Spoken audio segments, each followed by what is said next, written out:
All right, we're back, and we have just finally seen the new MCU film, The Marvels. And so I think for this one, I will have to give a little history on where we are right now with Marvel, and basically just kind of the state of superhero cinema at the moment.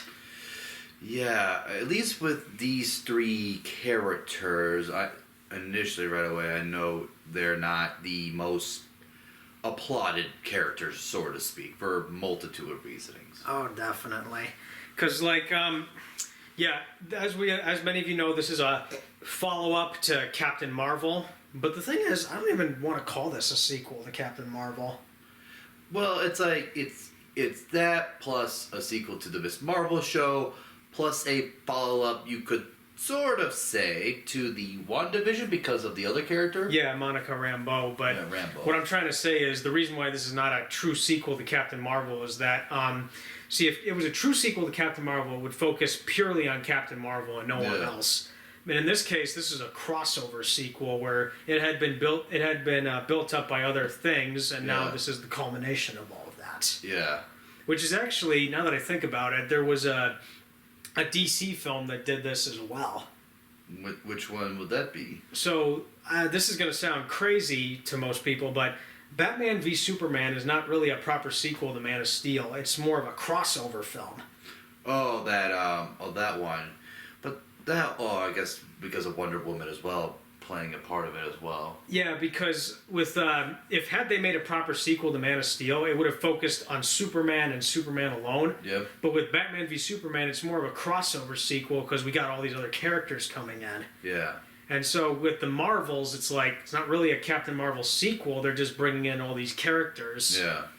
And I think we should talk about the previous Marvel stuff that's come out that build that up to this. Which is one of them being do you want to say the first Captain Marvel movie? Yeah, the first Captain Marvel. I just remember that film had a lot of controversy leading up to its release. Well, especially with the lead actress. Yeah, Brie Larson. She basically said a ton of political stuff that unfortunately alienated people and caused massive downvoting on Rotten Tomatoes back then. It was so crazy that they had to shut down the want to see thing on Rotten Tomatoes because of that. Mm-hmm. And so the marketing for it too, I could tell they were going for a heavy feminist angle. Yeah, at least in terms of that film, and that brought it down big time. And her character, and I guess the actress herself, during this stretch, a bad reputation. Oh yeah, because the thing is, when she made all these political statements, everyone thought, she's going to ruin Endgame. She's going to be the one who beats Thanos, and we're not going to get a proper, satisfying conclusion. And there was a rumor that there were two cuts of Endgame, where one had a lot of Captain Marvel, the other had less. Yep. And if the rumor is believed to be true, what we ended up getting, it didn't have a lot of Captain Marvel in it. Yeah, which was her nearly doing it, but then the Power Stone just punched her away. Yeah, Thanos got the Power Stone. He was like, Falcon, punch! Yeah. I've seen the memes. That was so pretty cool. Yeah. But I did actually rewatch the original Captain Marvel, and it's definitely one of the weaker films in this franchise, because rewatching it again, I'm just the story, it's really boring. Mm-hmm. I think that's the biggest crime with the original Captain Marvel, is that it's really boring. Yeah. Because it's I feel like it had potential, but they didn't know how to use the potential, and what we got was a very safe kind of movie, so to speak. It was just it's here's the intro or the origin of Captain Marvel, and her fight against the Krill? The Kree. The Kree, yeah. She gets involved in the Kree Skrull War. Yeah. Which, by the way, they changed the Skrulls for that film completely. Yeah. Because in the comics, the Skrulls have an empire, but in the movie, they're refugees because their world got destroyed during the war. And it's I think I prefer them having an empire over just one singular planet. Yeah. If that makes any sense. Yep. And then they obviously were doing some kind of political angle with that. The Supreme Intelligence in the original film says, we will not let the Skrulls go on our borders again. And I'm like, oh gosh. Yeah, there we go. Because I know what you're referencing. I know what you're commenting on. And it's don't think we needed that. No, we didn't need that. Because it's like, I mean, it's just, and the really worst thing about Captain Marvel, you know, I said it was boring.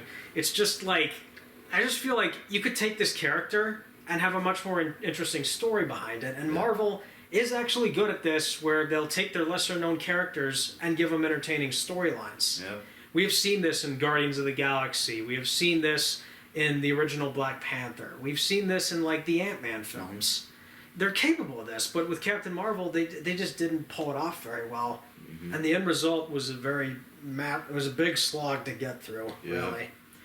And now let's go to the next part. Well, but before we get to that, I was going to tell you that if I was the one in charge of Captain Marvel, I actually have a trilogy idea in mind that's far more interesting than what we ended up getting. And that be? So the first film is her origin and how she gets sucked into this war with the Kree Skrull Empire. And so the Kree, essentially, they kidnap like beings from other worlds and they brainwash them, or they do these like mind tricks to get them involved as soldiers in their war. And so eventually her memories come back. But everything that she witnessed as this Kree warrior, it was like a dream. But she was like witnessing it at the same time. I'd have to write it out in detail. But so then she realizes that the Kree are actually the bad guys. The Skrulls are actually not the bad guys, as we have seen in the film.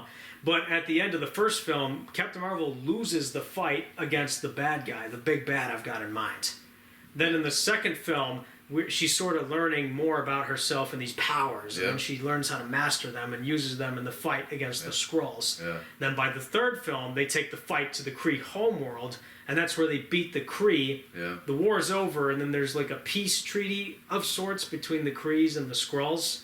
And then Captain Marvel, basically, she heads back to Earth, and that's where she joins the Avengers.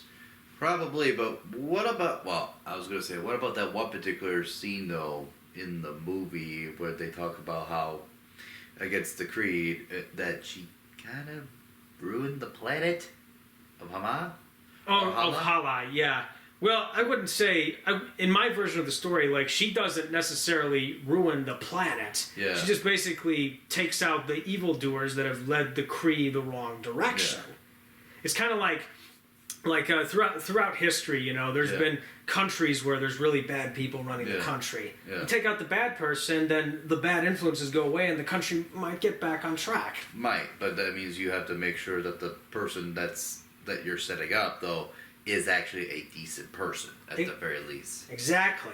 And I feel like we could have had something far more interesting with that than what we ended up getting on screen.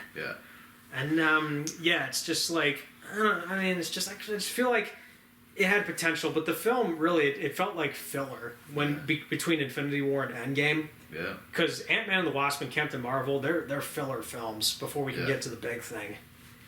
But anyway, there's much more I could say on that, but definitely one of the weaker films in the franchise. You were going to say something? I was about to say, now to the next captain. That would be Monica Rambeau. Yep, and her little, and her scene in WandaVision, in terms of that one, getting her powers. Yeah, she was with the Agency of S.W.O.R.D., and they were investigating Wanda's little anomaly out in Jersey, I believe it was. Yeah, anomaly, singularity, so to speak. It was just her bubble world, basically, of having basically a sitcom town. Yeah, and as many of you remember from our Doctor Strange video, I was not a big fan of WandaVision, so I don't need to go into that again. And as for me, I actually didn't mind WandaVision. That was a pretty interesting show, to say the least. I know some people liked it, but for me it was just, I don't know, I just can't relate to sitcoms very well, so that's what ultimately hurt it for me. Alright, And then the next one is Ms. Marvel, which I talked about in our Black Panther Wakanda Forever video. Oh, yep. That I just remember being a very frustrating watch. Yeah, because you did mention it.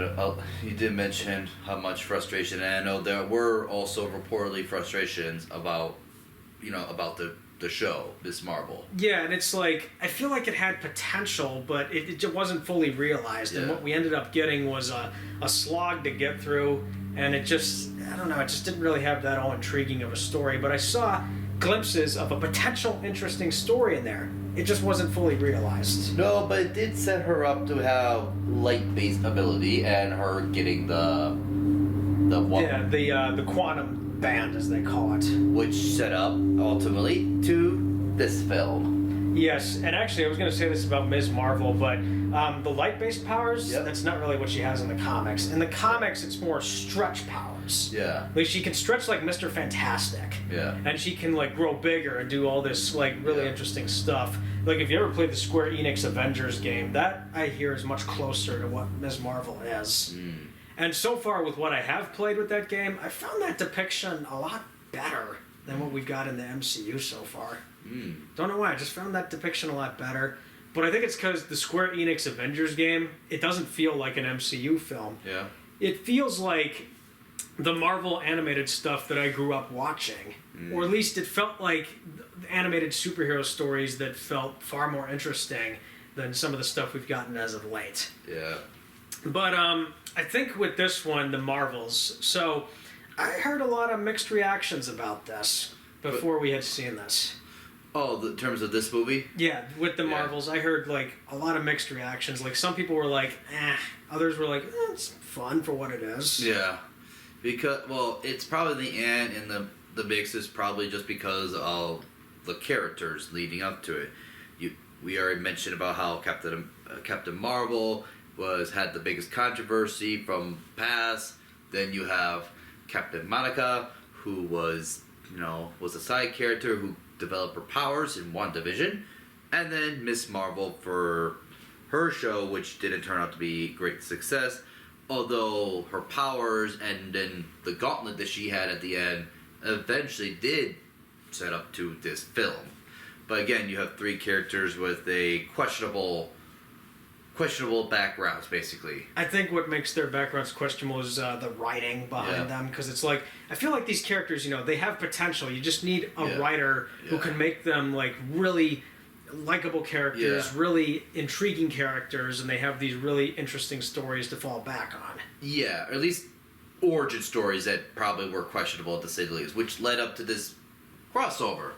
Yeah, and so basically, after hearing some of the mixed reactions, go on, what did you think of this, actually? This turned out to be somewhat entertaining, to say the least, the movie. Yeah, I mean, I didn't think this was a great film, but I didn't think... See, I was walking into this fearing that this was going to be bad, because none of the trailers had gotten me excited. Yeah. But after seeing it, it was fine for what it was. Yeah, it was. Yeah, it turned out probably a little bit better than expected, especially the two ending scenes, which we'll get into later. But for right now, we can probably just focus on the start of the movie, which was the big antagonist. Oh yeah, so this is where we're going to talk about spoilers right now. So right away. So we start the film. Basically, the first shot we see is. It looks like a sun, and it's covered in clouds. Yeah, which we don't know how that happened, which probably I think it was explained later in the film. But yeah, the sun was being clouded up, basically. It almost looked like Mustafar if the clouds were engulfing the entire planet. Oh, definitely. But I was thinking, for me, it looked like a gas giant. Yeah. And then it sort of dawned on me, no, wait, this isn't a gas giant. Yeah. It's a sun, and there's all these clouds surrounding it. But the Mustafar comparison, I can definitely see that. Yeah. Especially if the volcanic activity on there got even more violent. Yeah, and the cloud would also start to engulf the planet too. But we get to the scene where the Kree goes to a Kree ship, goes to a moon, and binds one of the gauntlet. The other gauntlet, you could sort of state that. Yeah, and they go to this moon area. Yeah. At least I think it was a moon. Or it could have been a fully realized planet. I wasn't quite sure. It's a moon because it was like a moon. I don't know how close to a planet it was, but it was a moon that they found the other gauntlet. But the main antagonist was like, they come in pairs, like two sets or two. Where's the other one? Yeah, and I actually do kind of need to point out something with this moon setting. I don't know why, but it looked like a set, and I could tell there was green screen on it, Yeah.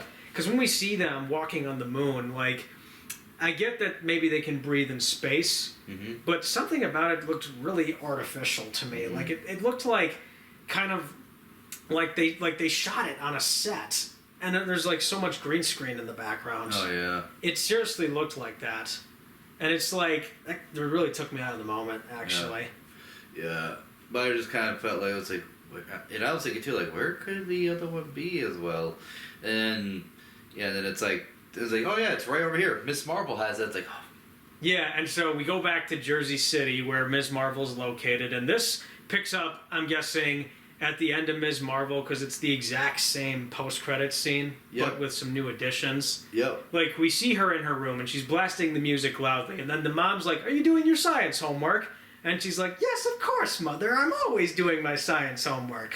Or just acting like she's trying to do it, but in reality she's making like a fan fiction. A fan fiction of where she meets up with Captain Marvel and they go fight crime together. Yep. And the way they present this scene, you can just tell, like, this is from a 13-year-old teenage perspective, even though Kamala Khan's not 13 in this movie. Yep. But yeah, it was like, it's kind of like, some people are going to relate to this, you know, like, this is how we wrote our fan fiction back in the day. Yep. But it's like, it was kind of funny. But I was getting these like really strange. If you at the end of the first Shazam, like the end credits are basically all these drawings, animated drawings of the adventures Billy Batson imagines going on as Shazam. Yeah. It was kind of like that, but from a Marvel perspective. Yeah. And then her wrist started to glow, and then pops. But then we get a black screen, and then also it says 3 hours earlier. Or earlier in the day. Yeah, earlier in the day, which is that we get to. We get to Captain Marvel. She's in her ship, and then she's got this memory device that's allowing her to remember her memories, which they established in the original Captain Marvel. That's how they activate her memories on the ship. So she's trying to remember that, and Goose is with her, the cat from the original film. Yep. Which, by the way, I need to point out, I think this cat was CGI this time around. Because in the original film, it looked like they used a real cat on set. I'm not 100% sure, but it definitely looked like a real cat. Yeah. And it's not just Goose. All the cats in this film look like CGI. It did look like it, although they probably had to, a good chunk of it, probably for reasonings. They could have used real cats on set if they wanted to, but... Probably, but for the mouth and the... the tentacles. Yeah, the mouth thing, I'm going to say, kind of like acting like Cat Poog or something like that, or whatever, like Cthulhu, like, or... Oh, you're talking the tentacles being Cthulhu? Cthulhu, or I'm thinking of like Cat Poog from the... Cat Poog from the Seven Deadly Sins, where it's like almost trying to eat somebody. It's like, ooh. Yeah, but they established these aren't cats, they're flurkins, I think it is. Yeah. Or something like that. It was something like that. I don't quite remember the name. Yeah, but anyways, though, yeah. So Goose is on the ship with Captain Marvel, and Nick Fury contacted. Contacts Captain Marvel, asking how she's doing, and asking her how she's doing, and then he's like giving her an update about some sort of activity that was happening on a moon or an area. She goes investigate. Then we also get back to Nick Fury where he's at, and that's where we also get it reintroduced to. We also get introduced to Monica Rambeau, which I think this is SWORD, because like they have a space base. Space base. No, their base looks like the Watchtower almost. Kind of feels like it, although it's but it's not the Watchtower. But it almost is, but it's not really the Watchtower from the Justice League. Yeah, it's not entirely the Watchtower, but I got Watchtower vibes out of this. Yeah. And so basically, they're investigating. Like they see these flashing lights out in space. Yep. And the second that Monica Rambeau gets closer to it, I was like, okay, you're being sucked into the event horizon. You know something ain't gonna go right. Well, while she was doing it, Bree was also investigating another portal, so to speak, like a purplish portal that was broken loose. Yeah, like she goes to the moon. Yeah. And then as Captain Marvel was doing this, and as Monica Rambeau was also doing that, and as Miss Marvel's, putting the gauntlet on. Well, she had the gauntlet on, but as she was investigating her arm because it was glowing, next thing you know, everybody the three swapped places. Yeah, like this is where the big plot of the movie comes in, is they're all being swapped and they got to figure out what's going on, so they team up with each other. Yeah, eventually, but first they're just like, what the heck is happening? Because Bree goes to where, Captain Marvel goes to where Miss Marvel is, Miss Marvel goes to where Monica is, and Monica goes where Captain Marvel was. Yeah, and I don't know if they fully explain this. I probably missed this detail. Why are they swapping so much? Well, it will get to eventually in the film, but it does explain by Monica that because the three are light-based ability, slight differences in how they utilize them, and because of the wristband too that they have, or the wristband that Miss Marvel has, and the connection with the other thing, is that sort of made the time travel or that space travel, the ability to kind of like. So it has something to do with the quantum gauntlets, or the quantum bands as they call them. The quantum bands, and because of the ability and because of how similar their abilities are, they have the ability to swap places with each other. Yeah, I mean, I guess really, I kind of figured it was connected to the bands, but I'm like, I guess really I'm just kind of lost a little. It is connected to the band, and it's the band and their ability as light users. Was it? So basically, their powers are connected to the bands. Yep, because as you notice throughout the film, the main antagonist, when she uses the band, she absorbed the light. She was absorbing the light and then using it for something else. I seriously thought when the bad guy was stealing the powers or absorbing them, I seriously thought she was gonna like steal the powers from all three of them, making them powerless, and then she would be ultra powerful. Yeah, but I think it was more of absorption, not like stealing absorption, like stealing her their actual physical powers. But I think it was just more of, hey, you're gonna attack me, all right, and I'm absorbing good enough, boosh, or boosh. Yeah, something. Yeah, that's probably the best way to describe it. And then, but the meantime, though, they're all swapping places. But it's only when like at least two people are using it at the same time is when the swapping occurs. So yeah, basically you got one user and then you got another one, and if all three, they all swap to at the same time. But it does kind of randomize by the three. But if it's two, then it goes by the two that activated it. That's a pretty good explanation, I will say. Yeah, which explains why during some sequences when Monica was explaining the whole idea of, like, you were asking, like, how in the heck are they swapping places? And it's like, well, when they're using their abilities at the same time, that's when the swapping occurs, which is why Bree and Miss Marvel, or Captain Marvel and Miss Marvel, they swap a lot more. We're swapping a lot more often. Yeah, because the more they use their powers, the more the swap happens, and then Monica's trying to monitor her powers. So it's just more of like if you use it at the same time. It's kind of like if two people are using a fire-based element at the same time, and all of a sudden, when they're about to use it, they're just swapping places. Alright. But yeah, it's like, I guess maybe, really, if they want the swapping to stop, all they have to do is just, like, get the other band off the bad guy. That's all they gotta do. Sort of, or kind of like break the connection, which happened later in the film. Yeah. So anyway, they're swapping places, and so they need to figure out why. And as they're swapping places, they're like, "Where am I? What? Who are you people? What am I doing here?" Yeah, and then it kind of gets to a little bit more of a, you could sort of say like a three-way fight. One in where Bree was, attacking the Kree ship. And there's like some swappage with the Skrulls. Yeah, well, it was more swappage with the Kree or something like that. Yeah, swapping with the Kree, that's what it was. But the Kree ship was on a Skrull planet. But the whole point was, it was swapping between this Kree ship, Nick Fury's elevator, and Kamala Khan's family's house in Jersey City. Yep. So it was a swappage of three places, and you have fights happening between the three the three areas. Yes, and basically, like, the cat obviously plays a part in the fight. Yep. Shoots out the tentacles and then eats the Kree. And then Kamala's like, oh my gosh! Yeah, which then she teleports back to her house, but then the cat spits out the the two Kree soldiers, which then the fight happens at the house then. And then they damage the house, and I'm like, oh, you better have good insurance for this damage. And then while the fight occurs, then the fight brings to the elevator sequence.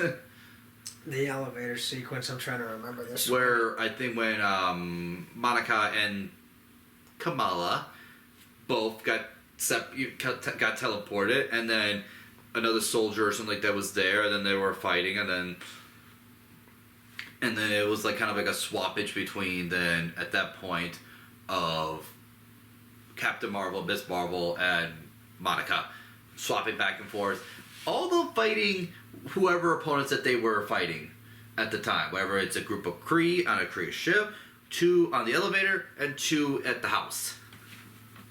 Yep.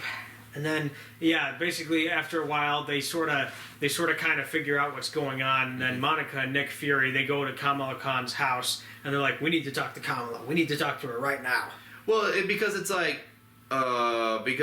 wait, I'm swapping with who? Oh, okay, we gotta go to this house. And it's like, okay, why? Because it's like, well, I think she has light-based powers and stuff like that.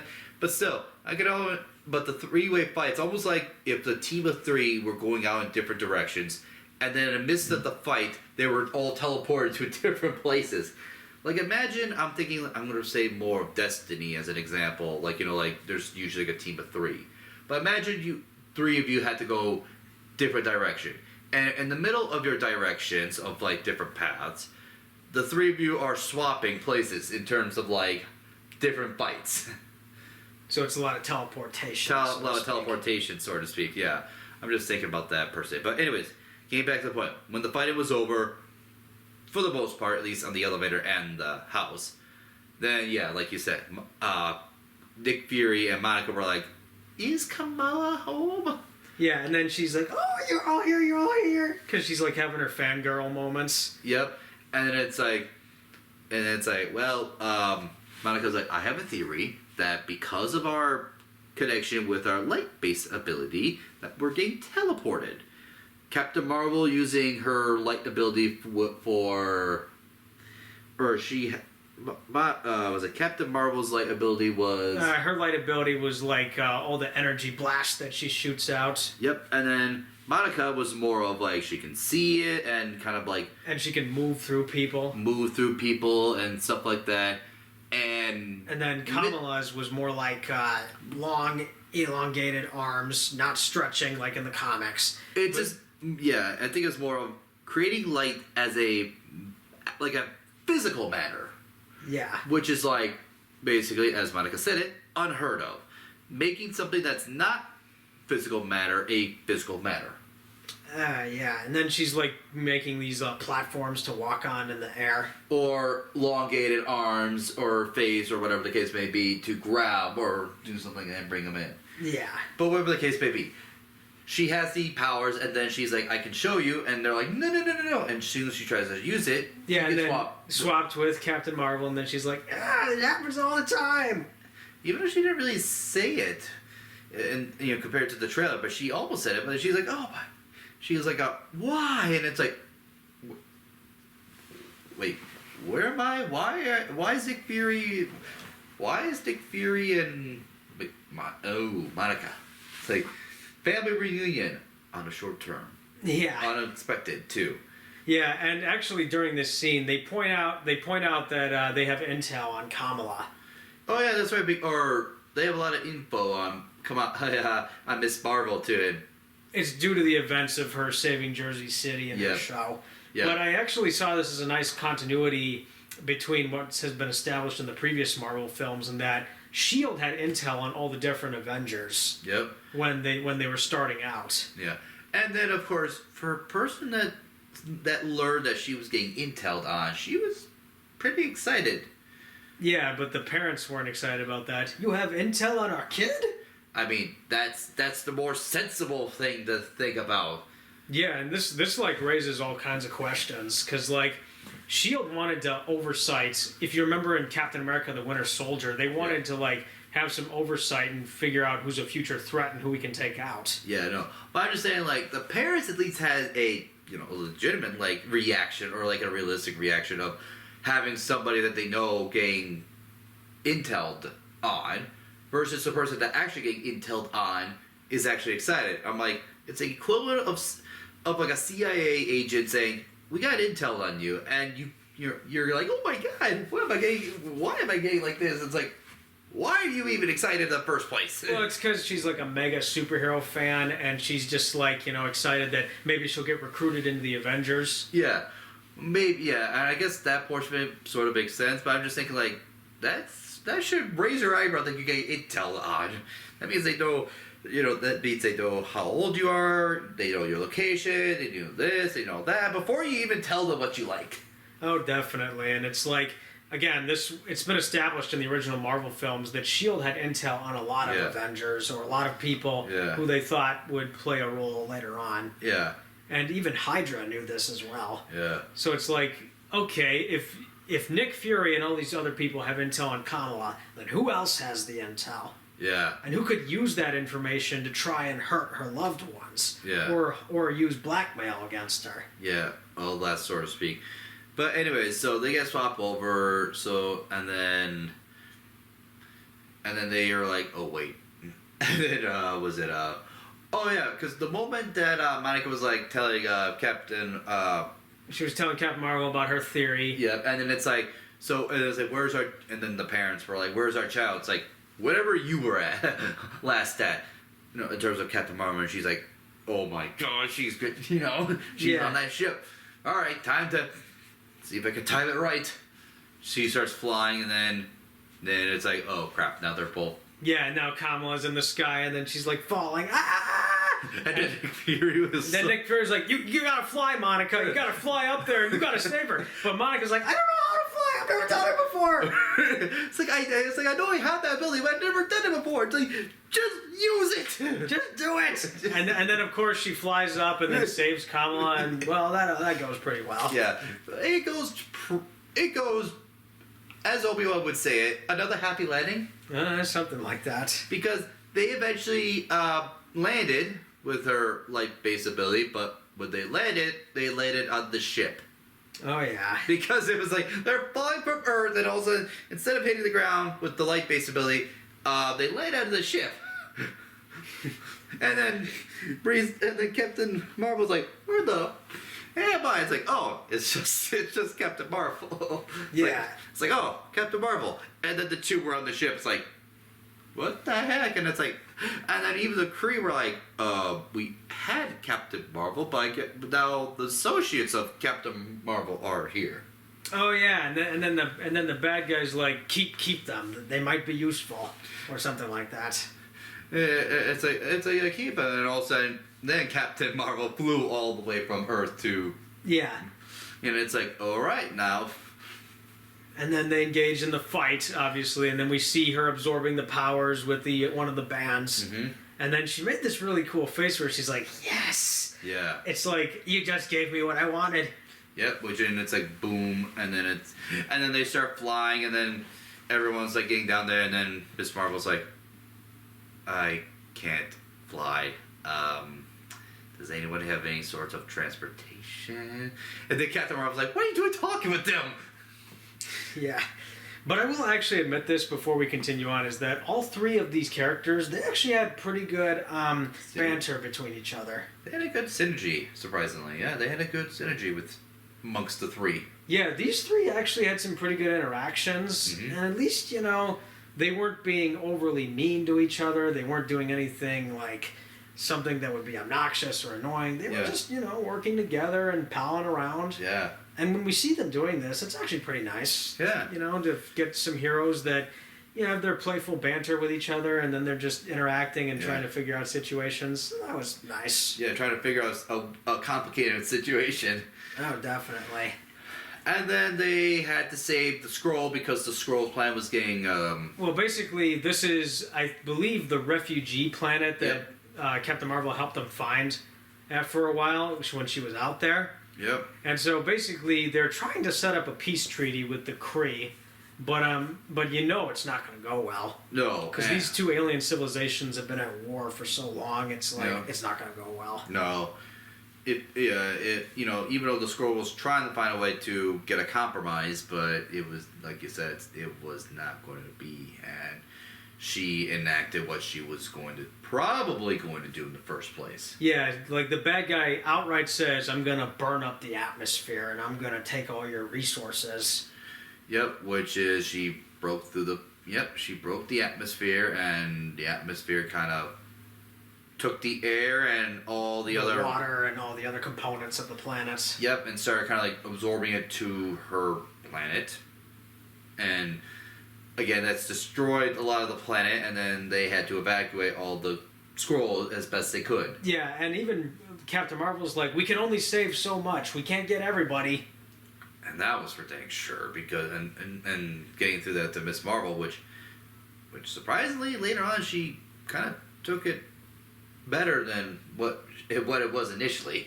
Yeah, like there could have been a scene where she's like, but we gotta try and save everyone. We gotta try and save everyone. We can't just leave everyone behind. I mean, she was kind of saying that, and that's when Captain Marvel was like, we can only save what we can. But then it was a little bit word of Miss Marvel saying we could have, we could have saved everybody, but it's like, well, maybe if they had more prep time, they could have, but they didn't exactly have that. No, which, to be honest, that's probably probably for the better anyways, just because it's like, no, you gotta have the idea of kicking in, like, you only save what you can in a situation like this. Yeah, especially if it's an end of the world scenario where it's like you can only save what you can, but you can't get everything. Yeah.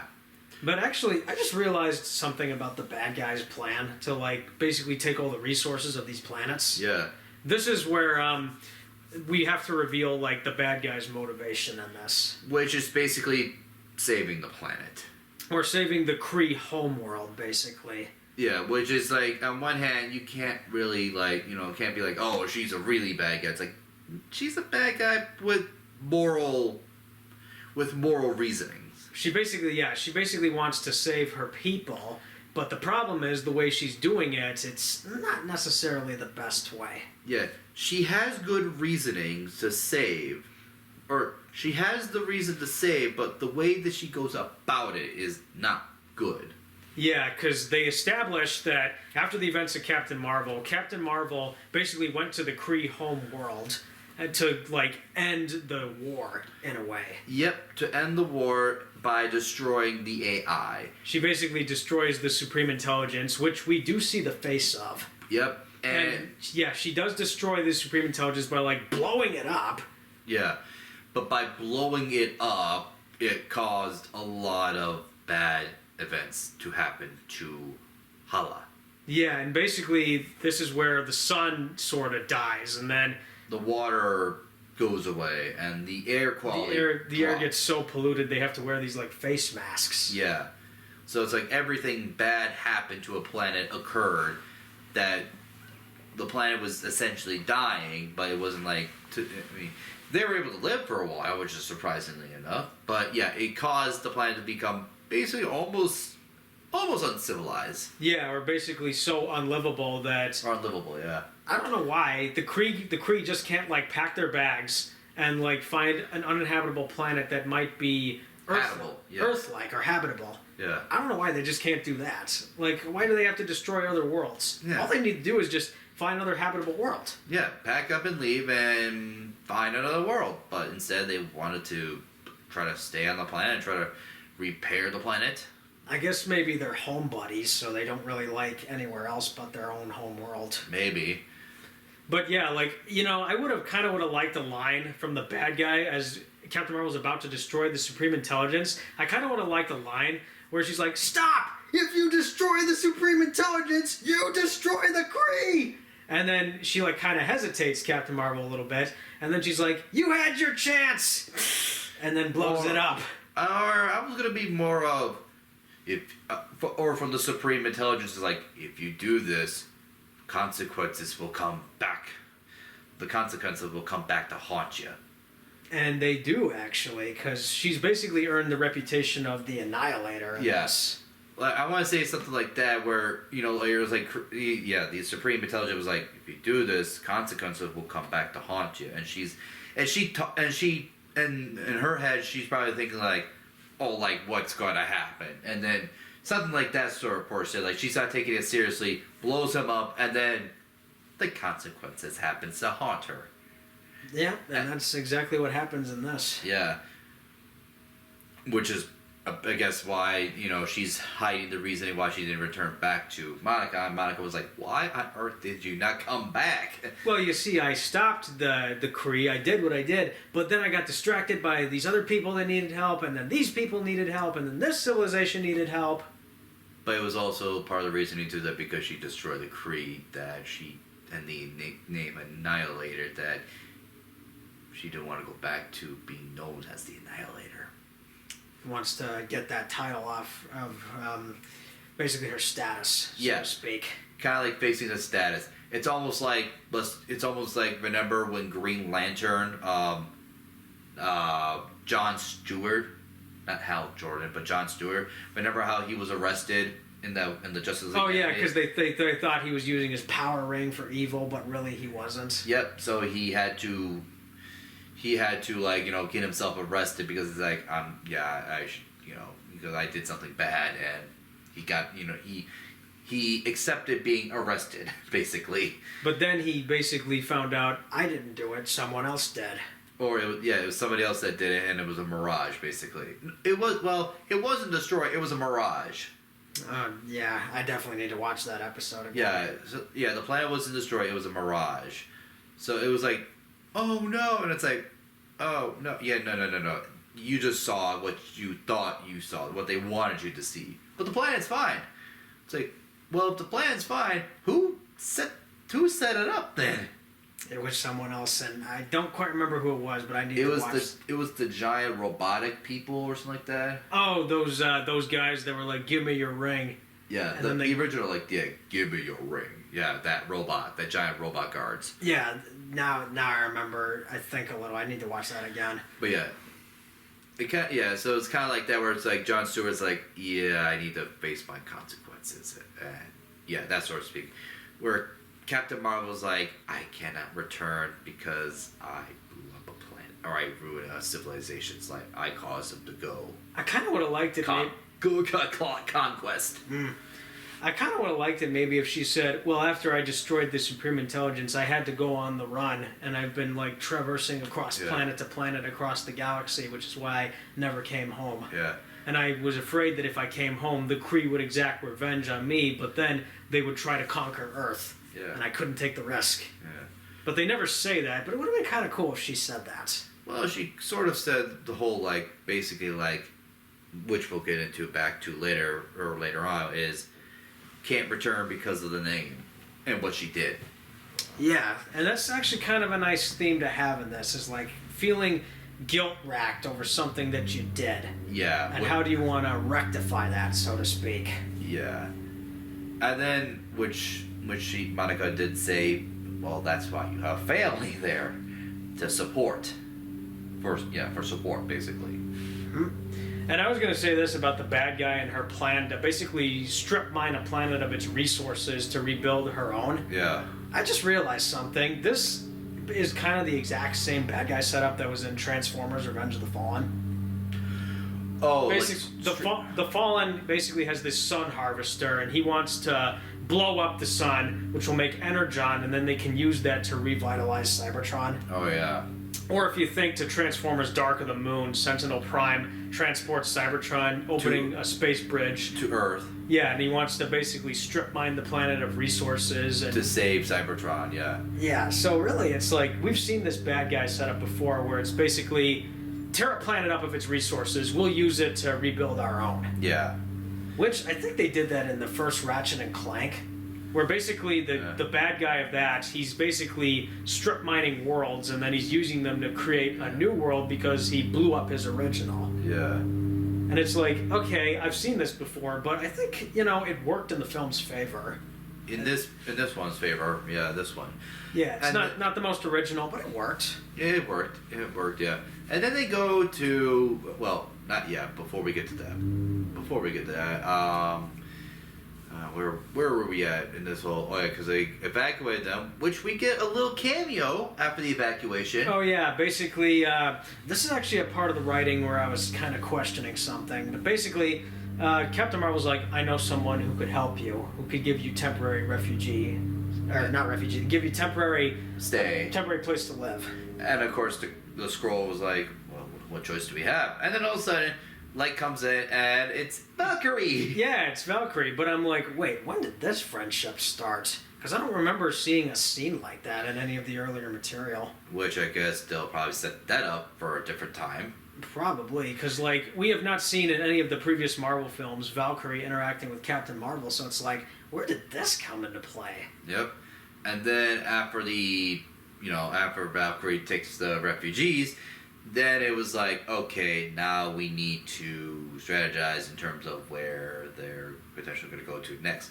Which then they had a memory sequence, which they had to go back in time a little bit to the mapping. They put on the memory devices, and we see footage of Ms. Marvel and WandaVision mixed in with the original Captain Marvel. But then we see also snippets of the Captain Marvel, and then the mom of Monica. Yeah, and this scene, I was kind of wondering when this took place. Yeah. Like, did it take place during the time of, like, when Thanos did his snap? It was... Yeah, I think that scene, it did because it did because it was mentioned that...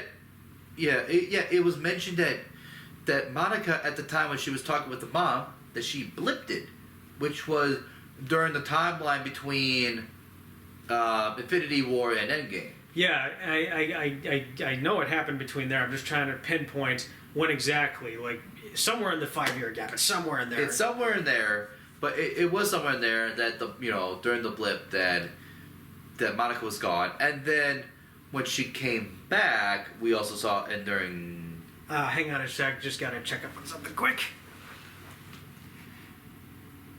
And then we see at the end of the memory thing where Monica then returned to the hospital looking for She was looking for her mom, wanting to know where she was. Yeah. Which that was actually a scene in WandaVision, but basically they established that the mom had gotten cancer. They never specifically say which cancer. Yeah, and then she died, and then of course I think it was Captain Marvel was like, it should not have been you or something like that or whatever. Like maybe that probably could have caused her to get cancer or something. Well, she was like, you beat it once, you can beat it again. Yeah. But she's like, well, not really. Yeah. It's gonna get me no matter what. Yeah. Because that's a real thing in life. Like, some people will go into remission, and then others, they beat it, but then it comes back even more aggressive. Yeah.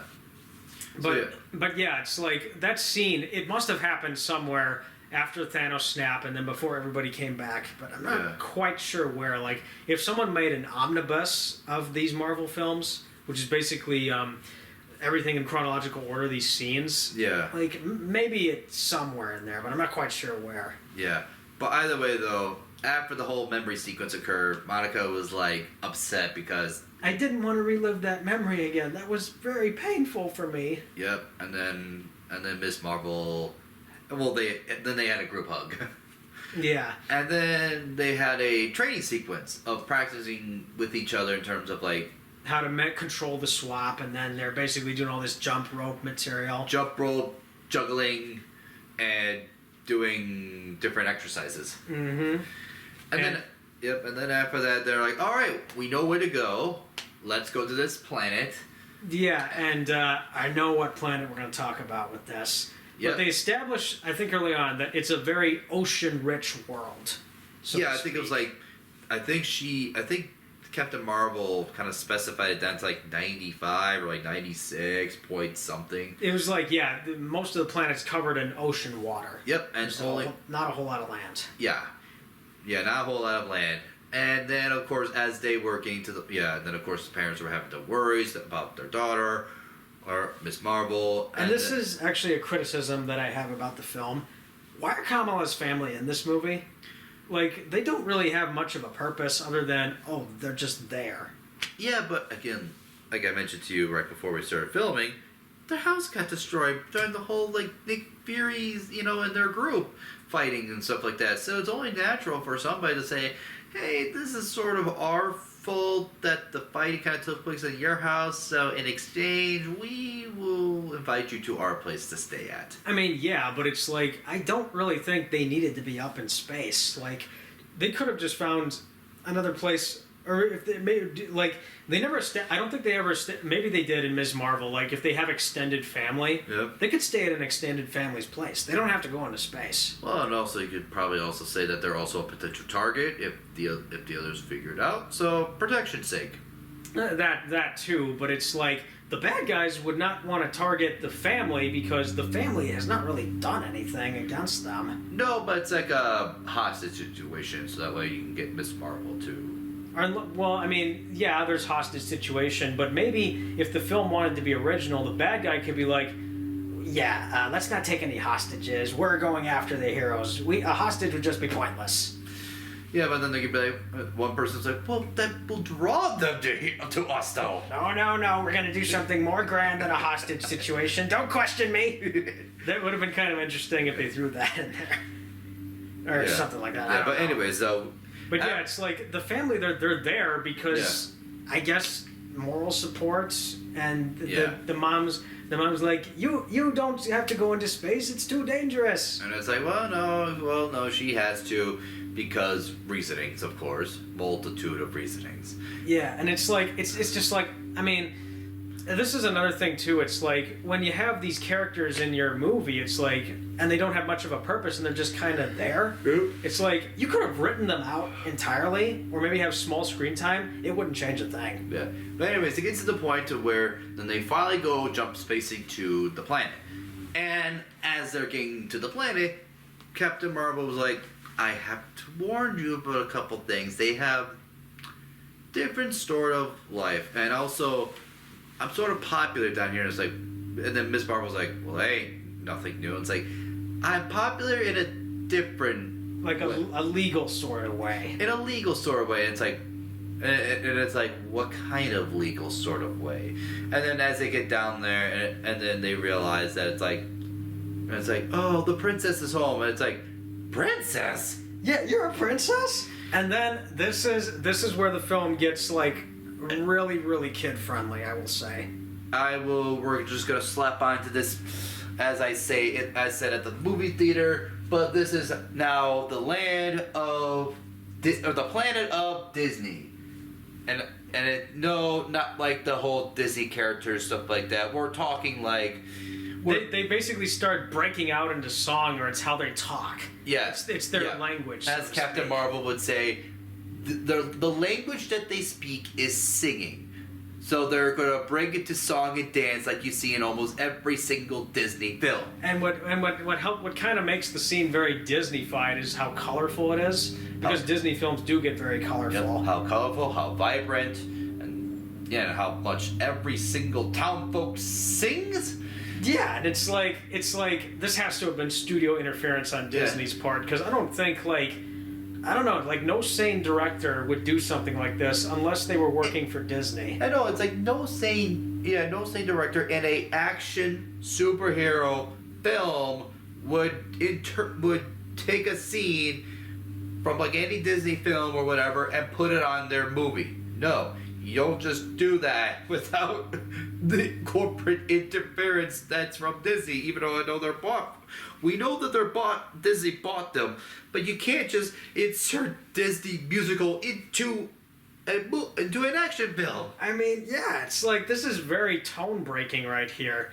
And the funny thing is, maybe one of the characters should have broken out into song singing this. I've got home internet from T-Mobile. It only costs $50 at T-Mobile. No. Those ads I keep seeing all the time. It's just No, but I think Miss Marvel was the only one that was getting into the groove of it a little bit.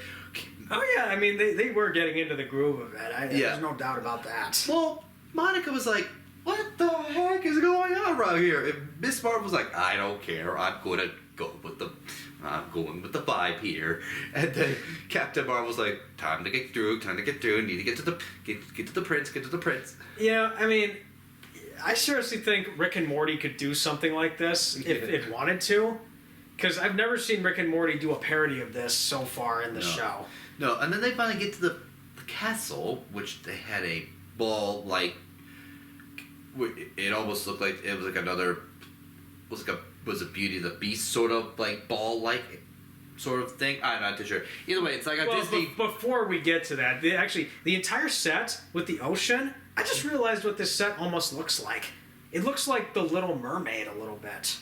You know, when Ariel goes onto land and like you see all these castles and all this like coastal stuff, and there's big bodies of water. It seriously looks like that almost. Maybe, but I just thinking like to get to the castle. Well, even before as they're approaching the castle, they're like, "You a princess? And you're married to a prince?" Yeah.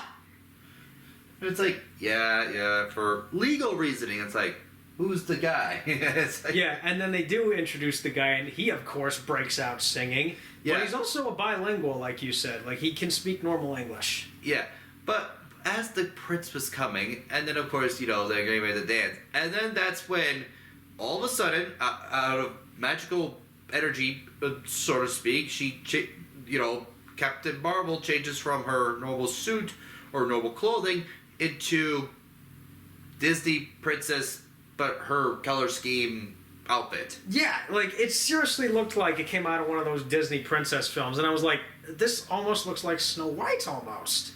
But I mean, it's her color scheme, but in a Disney princess sort of thing. And I'm like, and I was thinking too, right as she was singing, I'm like, wait a minute, she's gonna break out singing, and then she breaks out singing with the prince, and it's like, oh, definitely.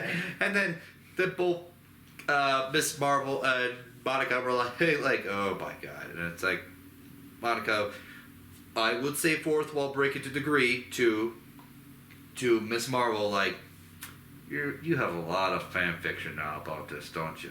Oh, and I'm definitely writing all that fan fiction down. Yeah, you know, I'm like, that's fourth wall breaking to degree, because I'm pretty sure at this point of time, whoever's seen the film or whatever are probably. It's probably way ahead of you. Way ahead of you. Oh, there's no doubt about that. They're gonna get some parodies out there. I'm pretty sure of it. Yeah. But yeah, this was so baffling. Like just having this Disney moment, and I know this film is a Disney production. It's like, but it's like so tone breaking and baffling because it's like, I mean, for a long time these Marvel films, okay, maybe they weren't overly violent, and yeah, they did bring in some family friendliness, you know, but it's like this kind of tone breaking. I'm not sure if it needed to be here. It's like, Disney, we need to talk. Yeah, and it's like maybe the executives are like, we want to kind of throw in something that lets people know we're doing this. And the thing is, Disney has done this before in the other Marvel movies where, like, yes, Disney, we get it. You own Marvel. You don't have to ram that down our throats. This is literally like, hey, we're here, guys. Hello. It's like, you don't need a planet of your own, Disney. I mean, if they really wanted to go the extra limit, they could have had, like, one of the characters shout, this is interesting. Like, they could have had Kamala Khan say, this is like straight out of a Disney film. And then either Brie Larson or the actress that plays Monica Rambeau, they get out a brochure and they go, you mean like a Disney World resort? Cha-ching! It's kind of like that scene in the Mike Myers Cat in the Hat where they're going down the slide and it's like at an amusement park. And then the Cat in the Hat gets out a brochure and goes, you mean at Universal Studios? Cha-ching! They seriously could have done that if they really wanted to break the fourth wall. Yeah, but it's just, I was like, Disney vibes over. And then, of course, it's like, and then Brie Larson breaks the song and says, stop, we gotta talk. It's like, oh, okay. It's like, I've seen jokes like that in parodies where a character is about to break out into singing, and then another character goes, no, stop, we're talking. Like there's a parody of Beauty. There's a parody of Beauty and the Beast that I saw where the main Candle character, I forget his name, but the main Candle character is about to break out into song, and then the Beast goes, no, stop, we're talking. We're talking here, and then Bree's like, no, we're talking. We're just gonna normally talking. And I was like, oh, okay. It's like, wait, he can normally talk? Yeah, he's bilingual. He's bilingual. And it's like, oh my god. Yeah, and then she's like, okay, so we've got bad guys coming. You got something that we can wear that's like battle ready? Oh yeah, sure. And eventually they get these new and improved suits, which they actually did look pretty cool, I won't lie. Yeah. It would have been a little bit more funny, but also somewhat kind of like face palming if the bad guy would have came in there and tried to sing to a custom of the people. Yeah, and then one of them would have broken out saying, "You are terrible," or basically, "You are dragging it or rushing it out," or something like that. Or maybe you could have J.K. Simmons play one of these people, break in and say, "Are you rushing or dragging?" And then she's like, yes. So you do know the difference. Yeah. I had to reference Whiplash. I had to. Oh god. But yeah, no, but they speak normally and then a battle breaks out. But for Disney Planet, yeah, because I don't want to say Disney World or Disneyland because they're already being used in both Florida and California. Disney Planet. Oh my gosh! Imagine if Disney in the future ends up making something like that. If you do Disney, I want their share. Or if you do that, set it up on Mars at least. Set it up on Mars. I want their share if that ever happens. If you have Disney Planet, I want my share. Or at least put in something that will make me want to go. Yeah. Anyway, we're getting kind of sidetracked. But anyway, so So yeah, the bad guy comes to the Disney planet. Yep. And then she's basically sucking up all the resources. Yep, and a battle breaks out. And for the Disney Planet people, they fight decently well. Yeah, they actually, are ready for this kind of thing. Yeah, they actually are kind of ready. And then they fight it out. And then, she starts stealing the water. Yeah.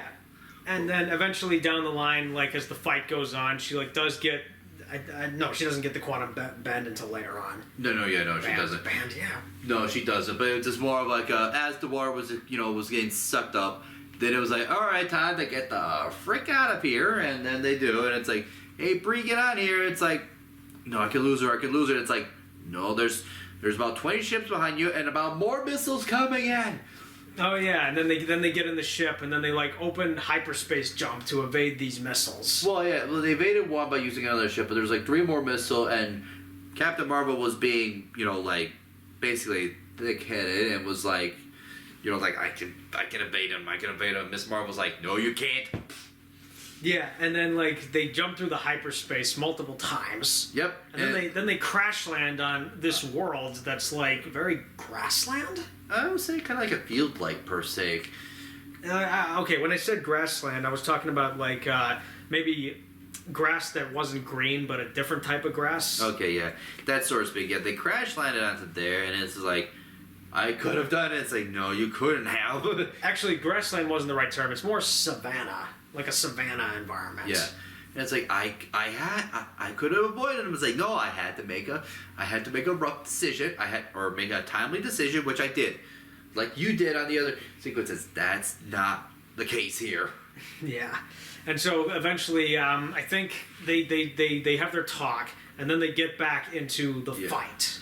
So to speak, yeah, but they had that moment where where Captain Marvel was explaining how she wanted to reprimand or kind of repair the damage that she did. Yeah, as the Annihilator. And then that's when Monica was like, that's why you have family. Yep. And then that's sort of after that motivational speech, then they get back into the fight. Sort of. It's like another group hug, so to speak, and then it was like, and then she was like, oh yeah, she's going to each of the world that she had emotional ties to. And then it's like, oh crap, Earth next, Fury. Yeah, and that's when they basically need to evacuate everyone off the Sword Station. Yep. And so they basically destroy all the escape pods, or at least the cat eats one of the escape pods. Well, the cat eats something that would have initiated the escape pods. Mm-hmm. And then it's like, oh my god, that's our last sort of hope. And then Nick Fury finds Goose's eggs. Oh yeah, because they revealed that Goose is a father or a mother. I couldn't quite tell. Like, is Goose a male cat, Flurgan, whatever thing? I'm gonna go with female based on the eggs, so to speak. I'm gonna say female. Or maybe Goose can asexually reproduce and doesn't need a mate. Maybe. We'll see. I don't know.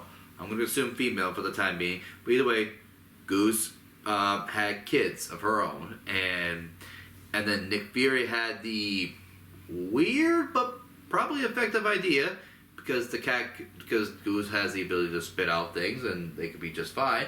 So Nick Fury had the... Basically, like, all the eggs, they hatch into these, like, baby cat Flurgan... whatever the cat creature. And then Nick Fury's like, I have an idea.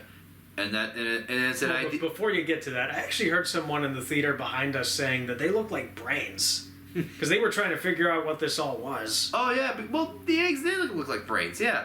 And then it's like...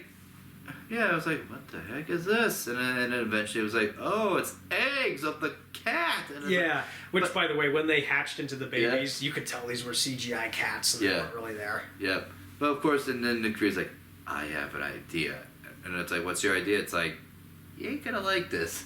So basically, he gets all the cat creatures, and then they start eating all the people. Well, not technically eating, but storing them away with their tentacles. And then everyone's, like, running around screaming, ah! And it's like, and he does what's like, do not be afraid, allow them to eat you. And it's like, I'm pretty sure that would be a way to frighten people. Yeah, and then they play this, like, kind of cheerful music or song. I don't quite know what it was. Well, it's like that little, like, something like that. It's like, yeah, like this. As soon as that, what was that you were gonna say?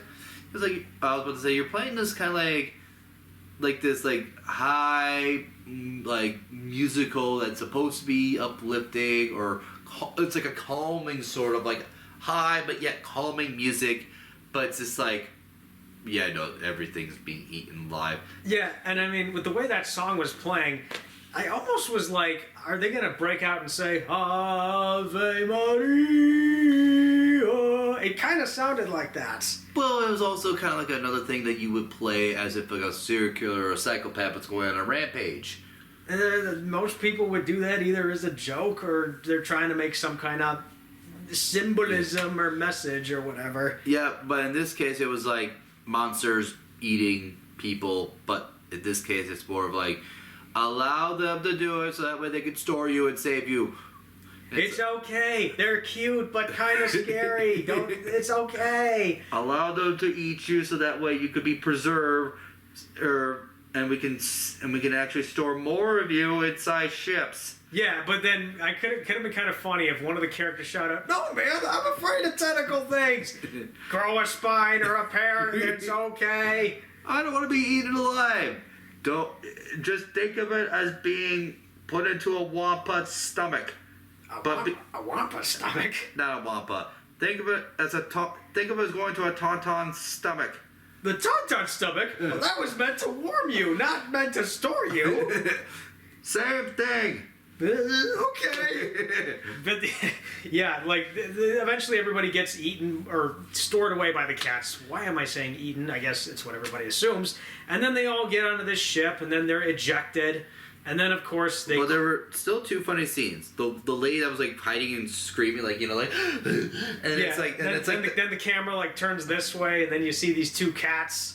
And it's like, oh, no. And, blah. And then another one where Miss Marvel freezes up the wall. The guy's like, no, wait. No, wait, let me out, let me out. Like, she's like, it's okay, it's for your own good. And it's like, I'm sorry, but you have no other way. It's like, please, no. And then they all get loaded up on the ship, and then they eject. Thankfully, everyone's safe. Yep. But then, as they enter the atmosphere, they're like, they're swirling around. Yep. Then they crash in New York City because... And of course, it's like, the one guy's praying. He's like, wait, are you praying? Well, stop. I didn't tell you to stop. Wait. I didn't catch that scene. It was like when they were flying away, but then the little warp thing kind of like bounces them back. And it's like, ah! And the guy's like, oh, is this the older brother character? Older brother was like praying. He's like, and it's like, are you praying? Well, keep it up, man. I didn't tell you to stop, but we need that now. I think I kind of missed that scene. I may need to see this again to catch that. But, like, maybe they could have done a joke where someone's like, "What's the matter with you? Are you praying right now? Stop doing that. We're in the middle of a dangerous situation." But it's the reverse. It's like, no, keep doing that. Keep doing that. Okay. And then he's like, amen. Or maybe one of the characters could shout out, "Well, we weren't really in danger of being crashed. We're in a Marvel film. Nothing's that consequential." Save that for Deadpool. Oh, when that comes out. But anyway. But we'll get to the action a little bit. Yeah, so here. they crash in New York, which, by the way, is probably the city that gets a lot of attention in these movies. Yep, and they crash land. They realize that the sun's kind of like dimming. Yeah, it's like dimming, and it's getting darker and darker. And I almost would have wanted a line from the bad guy where she says, "This planet will be dark forever." But of course, right before that whole sun gets absorbed, the Marvels came in and did a 3v1, which that actually was a really awesome fight scene. It was, but it ended up how you would expect in a 3v1. Yeah, and what was really cool actually about a lot of the fight scenes in this film was how one of the criticisms with Captain Marvel is that she's basically a Superman-like character and is so powerful that she cannot be beaten. And we get maybe a little bit of that when she's like flying around. And the way they shoot those scenes, it looks like Henry Cavill's Superman almost. Yeah. But from when she's not using her powers and has to go hand-to-hand combat, that's actually pretty nice to see. Yeah. So it's like they almost depowered these characters in a way and just made them kind of use a mix of their powers in hand-to-hand combat, which was nice. Yeah. And then it's like it's a 3v1 and it ended up how would a 3v1 would ended up?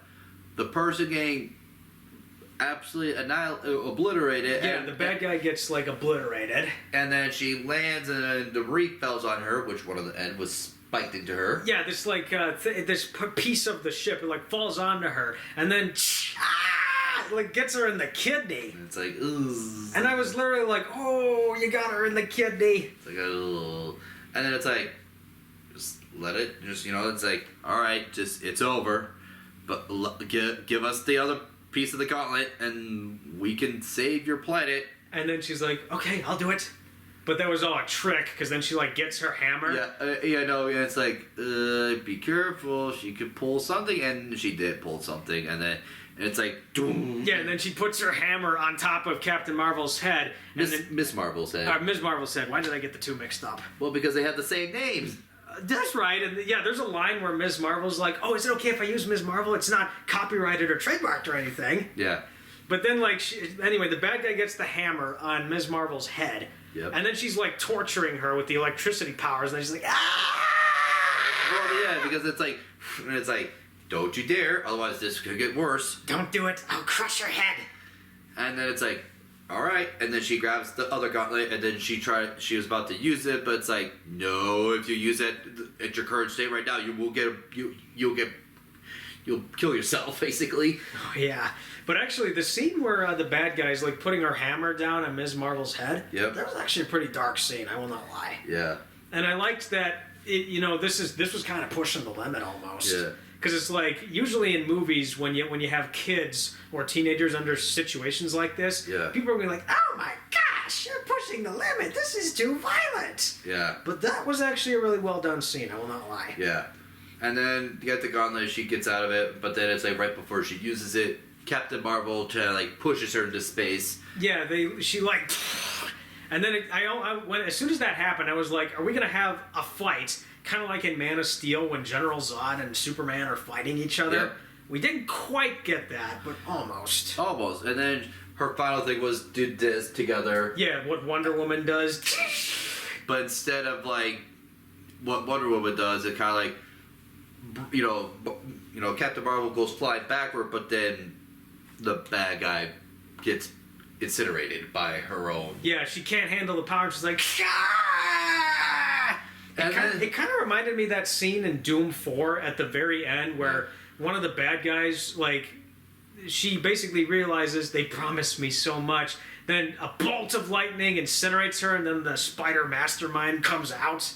It kind of reminded me of that without the big monster. Yeah. And of course, as she was getting incinerated, a time dimensional wormhole broke out. Yeah, and it was kind of like it's basically you see these shapes and they break open, tearing a hole in reality. Yeah, it's like a hexagon sort of thing, or breaking loose, and to like the time space, all that sort of stuff, and it's like, and then Monica was like, actually, now that I realize it, this is kind of what happened in Spider-Man: No Way Home, where like all the realities start breaking open, and then Doctor Strange is like, they're all breaking in, I can't close them all. Yeah, because it's like every single like Spider-Man for like multitude of like different universes were like coming in. It's just like, yikes, this is not good. So yeah, we're doing that again, and it would have been kind of interesting if Doctor Strange did fly in.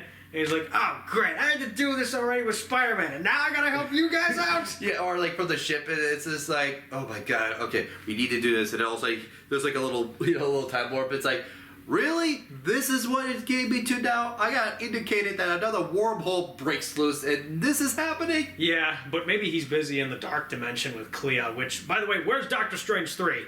Yeah, we'll get to that later. But anyway, so, meantime, then it's like, alright, then it's like, okay, the bands were not just completely destroyed, although that last sequence did disconnect it because it was like a damage of the connection between the three. So now they can no longer swap places with each other. Which is nice.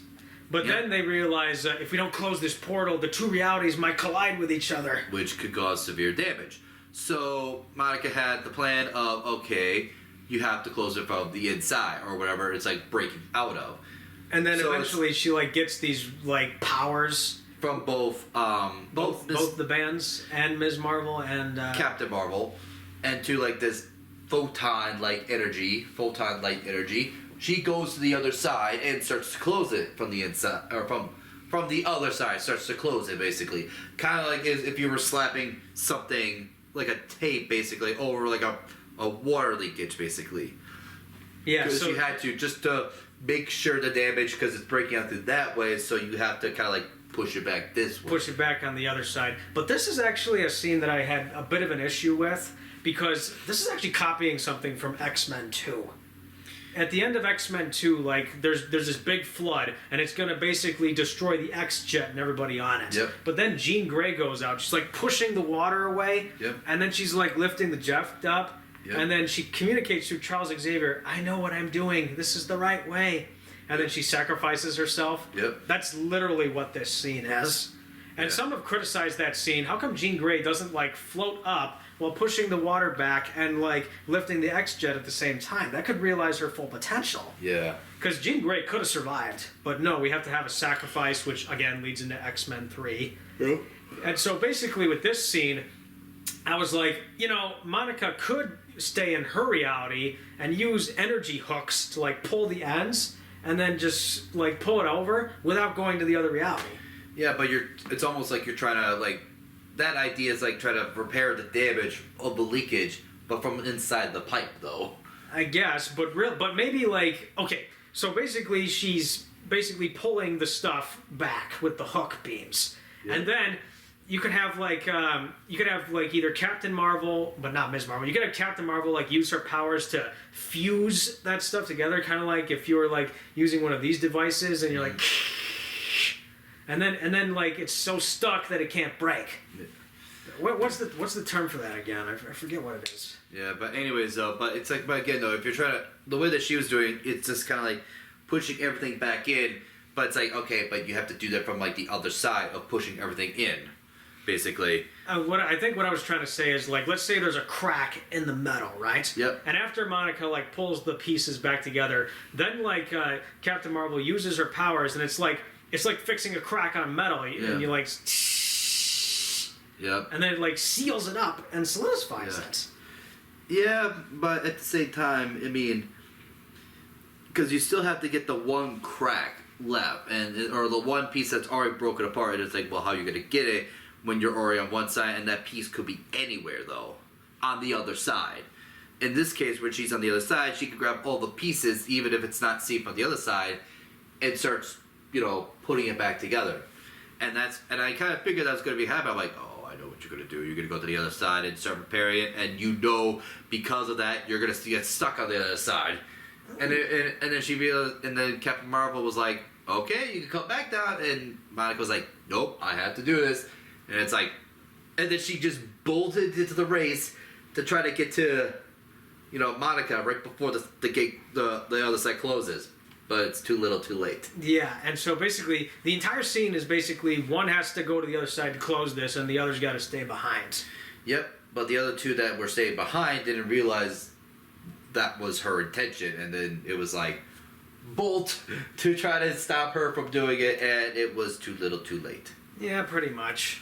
And so basically, after that scene's done, like the universe is saved and it's all good. Yep. But then Captain Marvel, she decides to basically remove her status as the Annihilator, and so she flies directly into the sun over Hala. Yep. And as soon as she hits it, the cloud goes away, the sun's reignited. Yep. She doesn't die. She obviously flies out of the sun okay.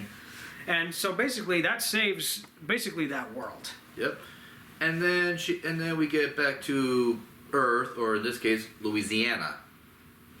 Yeah, which is where they established the Rambos are from. Yep. And then they got a house and all that sort of stuff. And they're basically moving Kamala Khan's family to Louisiana now. Yeah. I'm guessing until maybe they can get the house repaired in Jersey City. Well, I guess, yeah. Or maybe their new home or something like that, since the Rambo residents probably... I mean, maybe, but maybe they'd want to stay near Jersey City because it was established in Ms. Marvel. That's where some of their culture is. Yeah. Because these are Muslim Americans, and there was some culture for them there. And maybe there's some of that in Louisiana, but it's maybe it's a temporary living situation until they're ready to go back. Yeah.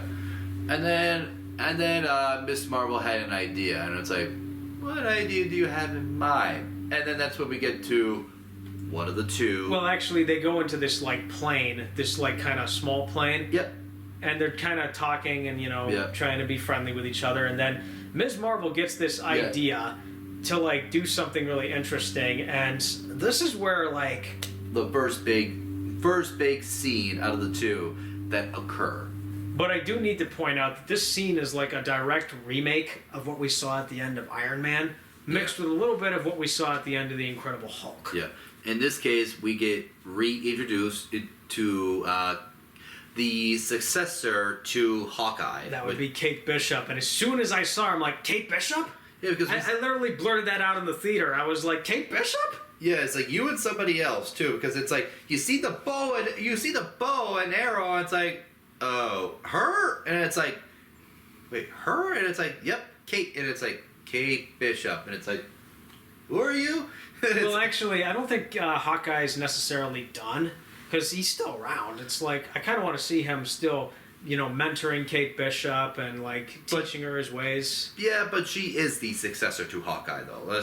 We all know that. Yeah, I mean, when I saw the Hawkeye TV show, I was comparing it a lot to Batman Beyond. Yeah. Because it seriously almost felt like that, and I'm Yeah. like, this is Hawkeye Beyond at this point. Yeah, but so it's like, and then you see Miss Marvel in the dark corner, and it's like, And then she's like, Miss Kate Bishop, you think you're the only young hero in the world? You're part of a bigger universe. You just don't know it yet. and it's like, I'm 23. Okay, but almost similar age, but whatever. And it's like, and she breaks up, and she thought it was an iPad too, which I thought was funny. But it's like, She's like, we've got intel on you, and I'm like, how much intel do you have on these successors and young heroes? yeah, But basically, this scene was a remake of what we saw in the original Iron Man, where Nick Fury tells Tony Stark, you think you're the only hero in the world? You're part of a bigger universe. You just don't realize that. and then she's like, I like to form a team. I'm trying to form a team. And Will you join us, please? It's like, And then when she says, I want to form a team, that's like at the end of The Incredible Hulk, when Tony Stark tells General Ross, what if I told you we're putting a team together? Who's we? And it's like, this is basically a setup for the Young Avengers. yep, Or basically the teenage Avengers, early 20s Avengers. something like that, where it's like Miss Marvel, Kate Bishop, and probably a few other like Ironheart is a successor to Iron Man. Yeah. Although I really want Tony Stark's daughter to be the new Iron Person. And wouldn't Black Panther's sister? Well, she's the new Black Panther right now. Well, she is, but But wouldn't she, because she's also technically a teenager, a young one as well, wouldn't she also be part of that? I wouldn't say she's a teenager. It'd be young adult. Well, around Kate Bishop's age, we could just say that. Yeah, something like that. Yeah, but she would be part of that young Avenger, too. Mm-hmm. And then, we got Black Widow's sister. Yep. Although and she's not older than that, though. But yeah, and well, actually, she's might not be a part of the Avengers. We're gonna see her in Thunderbolts. oh, yeah. She'll be a part of the Thunderbolts team. Yeah. But yeah, she is the successor to Black Widow. Yeah, and then Sam Wilson is the next Captain America. Yeah. And then, I think the Vision's still around because we saw the White Vision at the end. Yep. And then, well, either way though, the Young Avengers team was getting set up, and then the second. Well, before we get to that, it's like with the Young Avengers, we're setting them up, but I mean, we still got core members of the new Avengers team. Like we got Spider-Man, we got Shang-Chi. I'm not quite sure how the Eternals are going to play into this. Yeah. Thor's still kicking around, and actually, the kid that he adopted at the end, that could be the new Thor right there. Could be, yeah. And then the ant people are still around. Yep. And you got Cassie, who could still be a part of this team. Yep. There's new Guardians of the Galaxy who will team up with the Avengers at some point again. So it's like we're going to get an entirely different team by the looks of it, along with these younger heroes who will take, their place. Yep. But obviously they'll be the Young Avengers. I call them basically this universe's version of the Teen Titans, so to speak. Yeah, so to speak. But yeah. But the main thing is about, as of right now, is that universe compared to where did Monica went to? Yeah, because I was like, well, she's not dead. They're obviously going to bring her back. Well, yeah, we all know that she's not dead. That was the idea, but it was more of where she at, which leads to the second. And this was like the most surprising thing in the entire movie right here. She wakes up in a bed, a medical bed, basically. So somebody got her, basically. Yeah, and then she sees what looks like her mother, but isn't actually her mother. Yeah, or it could be her mother, just in a different universe. Yeah, I read actually that this is apparently an alternative version of her mother. Yeah, so which would make sense because again, this is a different universe. And then that's when we get introduced to. Well, they have kind of like an emotional sort of reunion where Monica's like, "You're alive, you're alive." Well, it was a one-sided emotional scene, one-sided because it was Monica saying that, while the other one's like, "What the heck is going on here?" Yeah, and then big character reveal right here. Beast from the X-Men, and as soon as this happened, I'm like, Beast. That's Beast? And then, of course, I was thinking like the Thunderbolt and the other character, You were thinking the alternative version of Monica Rambeau's mother was Storm. Storm, yeah. But that's not Storm, because, like, the outfit doesn't match Storm. Yeah. And I don't think... I really don't think this is Storm. Yeah. We'll see, though, because I have to try... We'll try to dig into see who she really is. But I just thought because the Thunderbolt on the side, which Storm is, it is Thunder... because of her name, Storm, that's what kind of lean into. Or maybe it'll be an original character or whatever they're deciding to do. I wasn't quite sure who this was. Yeah. But yeah, we see Beast, and he's like basically... He looks like CGI. Because like, in the previous films, Beast was all makeup, which was really nice. Yep. So this one, I couldn't tell if it was prosthetic, but it looked very CG. But yeah, either way, Beast was in there. He was talking about how like, well, you came in from a different dimension or a different reality from ours, which is really surprising to say the least. Yeah, and he name drops Charles Xavier in this conversation. He's like, I need to talk with Charles, probably saying like he needs to talk with Charles, Xavier about, what could be happening. Yeah, and of course we see a door with an X insignia on it, which looks like it came from the original films. Yep, and then, the lady too, she turns around in her suit because she drops out of the thing that she was wearing, and then or what she was having over, like a blanket of sorts. But she gets out of it, and then her suit showing, and then she turns around and she's like, "Who are you?" Yeah, and it's like that's where they're going to basically try to explain this in a future installment. Yeah, where now Monica's probably like alternative mother is a X-Men. Yeah, but actually this scene kind of raises some questions for me personally, because I know for certain Marvel is going to introduce the X-Men at some point. Yep. But now I'm like, Well, I thought we were going to introduce the X-Men naturally into this universe, not by a multiverse way. Which now led to the idea to potentially, when the Deadpool movie comes out, that is where, you know, in that universe where Monica said, that is where we get our X-Men from. And maybe, yeah, like this entire setup is going to lead us straight into Deadpool 3. Yeah. Which makes sense, because we're going to see Hugh Jackman again. We're going to see some other characters from Fox properties again. Which brought up the funny idea of when they do jump into the MCU, and he all of a sudden he sees the Young Avenger, he sees like Miss Marvel and Kate Bishop, and it's like, yeah, you're in a PG-13 universe. You can't do all these R-rated things. Or it's like you see, like he's like, wait a minute, there are kids here. Why is that? Why is that a bad thing? Because it's like you see the R-rated just drops out the PG-13. Oh, come on! Yeah, and then the rating police come in and they start chasing him down. He's like, "Oh, I'm getting chased by the PG-13 police!" Oh! Or it's like, no, come on! It's like, why? What's wrong? No, my pistol can't work properly. Look.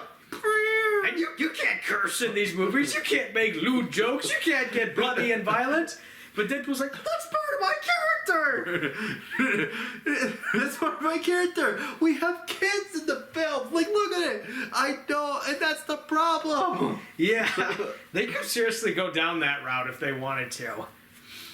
But yeah, as I was saying, basically with the X-Men, like, I was just kind of, you know, I knew the X-Men were going to come into this universe, but the way I wanted them to come in was, like, naturally and not by the multiverse, you know? Yeah. Like, how about... Because they established with the X-Men that they are a different type of human. Yeah. They're referred to as Homo Superior. Yeah, mutants, yeah. Yeah, they're called mutants, Homo Superior. Yeah. The reason why is because they have the X gene in their blood. And so I thought, because Marvel now has the rights to the X-Men, we can start introducing more mutants into this universe, which they have because they established in Ms. Marvel that Ms. Marvel's a mutant. Yep. Which I don't think that was I think it was the case in the comics. I don't quite remember. I'd have to look it up. Wasn't she known as the first mutant? She was the first mutant of the MCU, so to speak. Yeah. But anyone who knows their comics lore knows that Ms. Marvel was not the first mutant. That's En-Saban Nur, who would later become Apocalypse.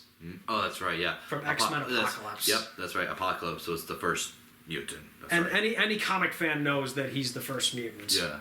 So it's like, are they going to remake X-Men Apocalypse and do that all over again? They very well could. They could, because he is a threat of sorts, yeah. Yeah, but I was like, I always thought the X-Men were going to come naturally into the MCU. Like, there's a new type of human, and they can do things that we can't do. We refer to these humans as mutants. Yeah. And so that's how I thought they were going to come in. Like, over time, like, you know, humanity evolves, and that's when the mutants are the next step in human evolution. Yep. I thought they were going to come in that way into the MCU, but it looks like we're going to do some kind of multiversal way to get them in. Multiversal time traveling, time traveling, zippity boppity. Yeah, stuff. Wiggly woggly stuff. Yeah, stuff like that, and it's like, okay, I get it. It's part of the multiverse saga they're telling. But I just would have preferred it if they came in naturally into this universe. Yeah. Because with multiverse stuff, it can get pretty messy, so to speak. Well, I mean, we are in that phase in the MCU now with the time traveling, multiversal now. Well, we were doing time travel with Endgame, but now it's all about, like, jumping to different universes. Well, it's the multi-universal thing. Time traveling, multi-universal jumping, so to speak. Started with Endgame, and now we get into it with Loki a little bit. We also got into it a little bit with what if the timeline branched out and did all this stuff? Yeah, the what if. You also have No Way Home. And then you got Quantumania, which was really setting up a lot of it. Yep, Quantumania, yep. And now this. Yeah, but only towards the end. They don't make it the entire film, but only towards the end. Only towards the end, yeah. Yeah, and I mean, you know, we're getting tidbits of it, but they're gonna go crazy. Almost forgot. Doctor Strange also had that. Yeah, Doctor Strange Multiverse of Madness when he goes to the different universes. Yep. But let me check something quick, and then we'll wrap this entire thing up. So basically, yeah, we've got some interesting stuff that's going to happen in the future. Yep. Very interesting stuff, which now is going to lead to a lot more time traveling, space warping sort of thing. reality bending. And I mean, now that the actor strike has officially ended in Hollywood, they've actually gotten back work on Deadpool 3 again. Yep. They just had to delay it to July of next year. Yep. And then we also have the other question of, too, what about Khan then? Kang. Or Kang, yeah. Yeah, because Kang, they're setting him up as the big bad of this new multiverse saga. But the problem is, all the controversies with Jonathan Majors right now is really putting a lot of questions in the air of, will Avengers 5 and Avengers 6 really continue the Kang storyline, or are they going to do someone else? Yeah, which the rumor is brought up to be Doctor Doom as the replacement. Yeah, and I'm like, the second I heard this, I was like, well, let's finish up Kang's storyline first, and then we can get to Doctor Doom. Which I think was the original, I think is like the original idea of like Kang and then Doctor Doom. Of course, I'd want to see Galactus show up at some point in this universe. And I kind of feel like he will eventually come because he is, I think if it was sort of, because I remember in the Fantastic Four. Fantastic Four Rise of the Silver Surfer, they had a depiction of Galactus which was universally hated by Marvel fans. And we know that the Fantastic Four had their sparring a lot of the time with Doctor Doom. Well, yeah, and I've said this multiple times, but if they do a Fantastic Four reboot, which they are, I would want the villain to not be Doctor Doom, but have it be someone else, because there's other villains the Fantastic Four can fight before they get to Doctor Doom. Yeah. Unless you want to get creative and have Doctor Doom show up in one of these Avengers movies. But he's from another universe, and maybe they're going to go that route. Yeah, and that could very well lead into the whole, Doctor Doom replacing Kang, because maybe Kang, and maybe one of the Marvel movie is like, nobody can stop me now, and then Doctor Doom's like... I think what's going to happen... It's like, oh, nobody can, and then it just cracks the head, and it's just like...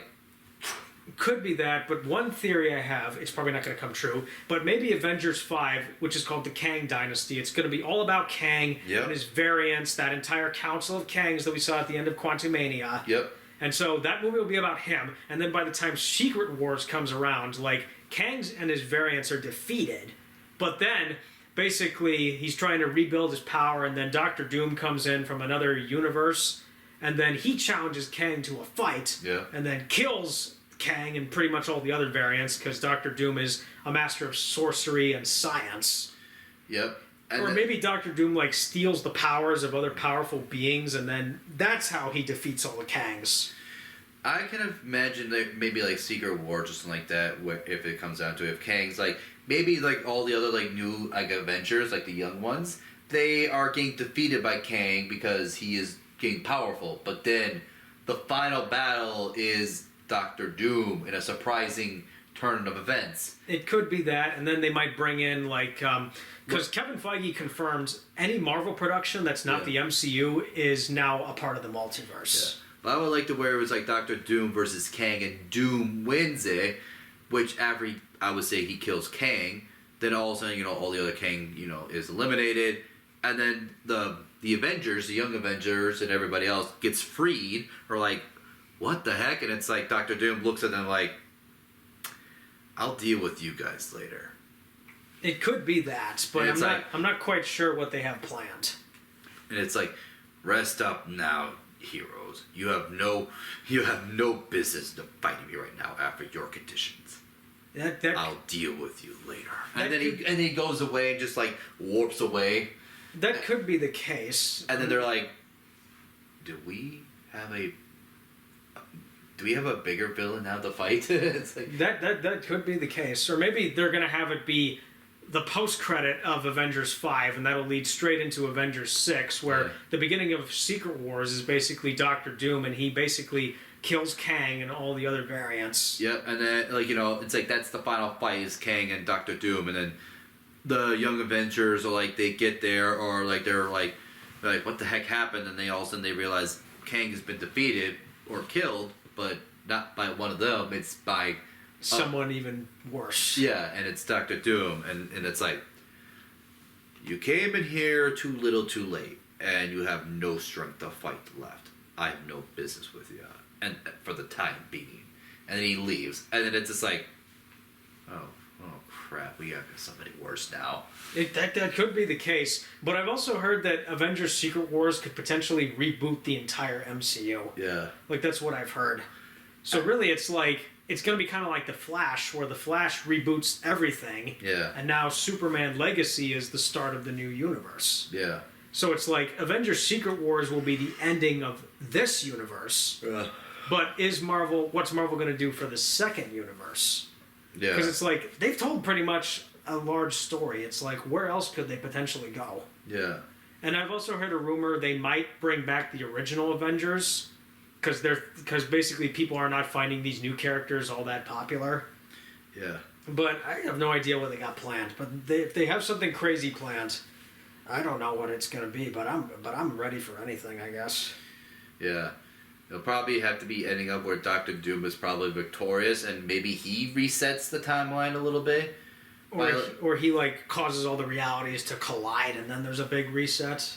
Oh, big resets of sorts, and then it's just like he becomes the main antagonist or the big baddie in the next timeline, basically, or the reset of the timeline. That could be, and then maybe we get Galactus involved somehow. Yeah, probably in the second reset.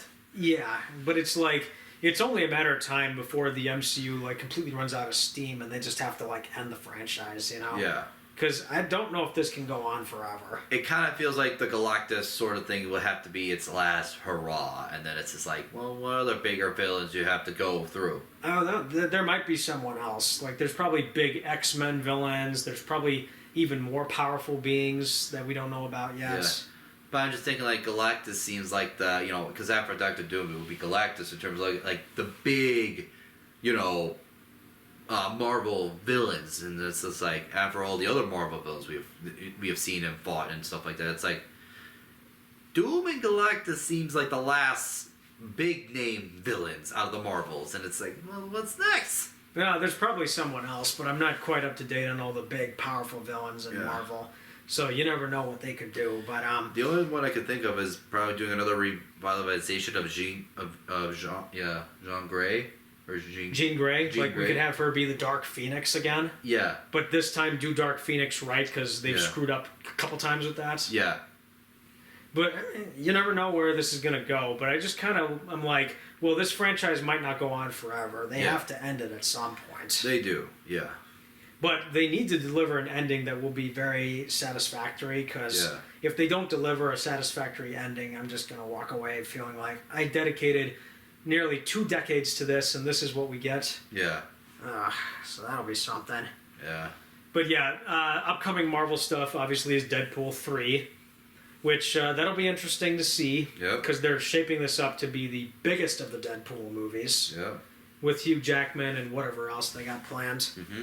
I heard a rumor actually with Deadpool 3 we might see Ben Affleck in the Daredevil suit again. Oh, yeah? Because Jennifer Garner is coming back as Elektra. And she hasn't played the character since 2005, so it's like there's some kind of multiverse plan for Deadpool 3. I just know it. Yeah. And then Captain America 4 is next, though that's coming out next year. Then we got Fantastic Four, we got a Blade reboot, the Thunderbolts are going to come, then the next 2 Avengers movies. They are planning a Shang-Chi sequel, but I have no idea when that's going to come out. Yeah. They also want to do Armor Wars, where Rhodey basically has to retrieve Tony Stark's technology after it falls into the wrong hands. There's talk of new Spider-Man, because the end of No Way Home suggests that he'll get the black suit. We'll get Venom in this universe at some point. Oh yeah.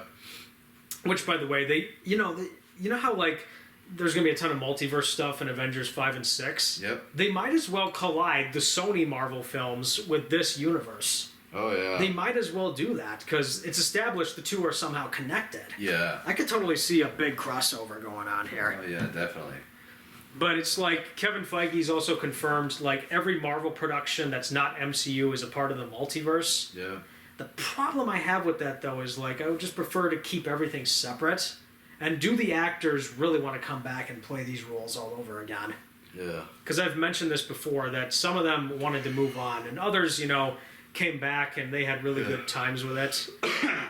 So I don't know what they're gonna do, but they got something big planned. Yeah, that's for sure.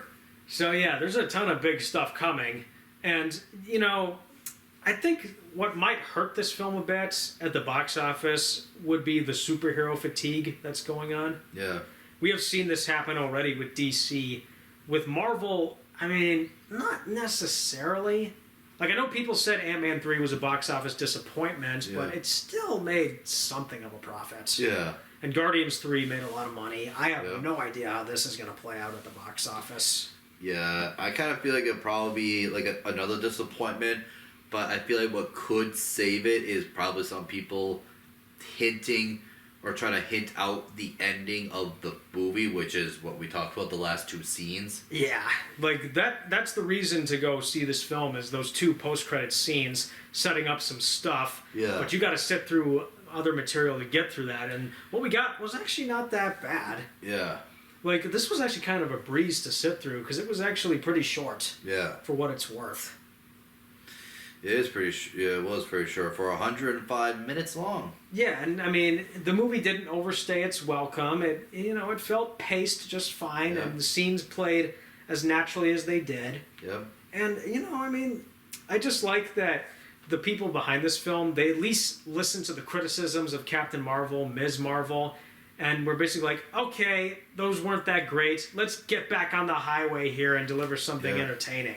You want to see this. You want to see heroes like having nice chemistry with each other and fighting a bad guy, teaming up and working together. That's what you want to see. Yeah. And you want it to be engaging and entertaining. Yep. Which is what they did with this film. And I mean, this was not that bad of a watch. Yeah, it wasn't that bad of a watch either. Because I was expecting much worse. Yeah. Considering that these characters are not the most popular. Yeah. Like, I was expecting something. I thought this movie was going to be like full-on woke fest. Yeah, but It wasn't quite, but maybe I got small, tiny little tidbits that hinted at that, but it wasn't fully. So that was nice. Yeah, it was nice indeed. I know some people will look at it in different ways, and different perspectives bring out different opinions for discussion. Yeah. And it's like this for what it was worth, it was fine. I don't feel like any time was wasted. Yeah. And at least it delivered, stuff that kept me intrigued and I was entertained by. Mm-hmm. There were some things where, I was like the Disney planets, for example. Oh, yeah. There were some things that I'm like, I would have done this differently. But for what it's worth, this movie's just a good time at the theater. If you got nothing else to do, you could check this out. Yeah, it's like 105 minutes long, so literally like 100. So it's like an hour and like 45 minutes, so... Yeah, and I mean, so far, I have not disliked any of the films in Phase 5. Yeah. Because I know a lot of people really disliked Ant-Man 3, claiming it was one of the worst of the series. Yep. Not necessarily. I didn't think it was that bad of a film. Yeah, well, I mean, a lot of this now, the Emperor Endgame has been either movies or TV shows. Yeah, and then, Guardians 3, that was a lot of fun. Yep. Definitely a good way to close off the Guardians trilogy that James Gunn had been doing. Yep. And so this one was, not that bad of a watch. Yep. I mean, whatever people go into with this film is, whatever their expectations were, it's really driving the mixed reactions to this, Yeah. And I think it's like, if you're really invested in the MCU and you want to see where the story goes, you'll probably get something out of this movie. But if you were expecting something like a lot more, you're probably not going to like this. Yeah. But really, it's like, this is one of those movies where you go in and you kind of form your own opinion. This actually was not that bad of a sit. Yep. And then, of course, it's the biggest two scenes at the end that will bring out the, future hints at the future, future endeavors. Oh, definitely. And I think if I had to sum up all the positives of this film, and I can, there were some, really entertaining scenes here and there. I did like that, there were some serious scenes to balance out the lighthearted scenes, at least. There was some good character dynamics and interaction with each other. Visually, it was kind of hit and miss. Like, some of the stuff I could tell was digital, other stuff not so much. But, I mean, this is, for what it's worth, this is not that bad of a watch. Yep. From the serious scenes of, like, it's like, hey, hopefully you can get to the sun. Make sure she's all right. Come back alive, or else, or something like that. To planet that sings. Yeah. Yeah, to Disney Planet. Yeah, there can be some tone-breaking things in these films, but when the scenes are allowed to play out and just be serious, that's when they get really good. So yeah, I mean, I think I would just tell people, go into this, kind of form your own opinion. That's really what it is. Yeah. Yeah. Slightly better than what people think or anticipated.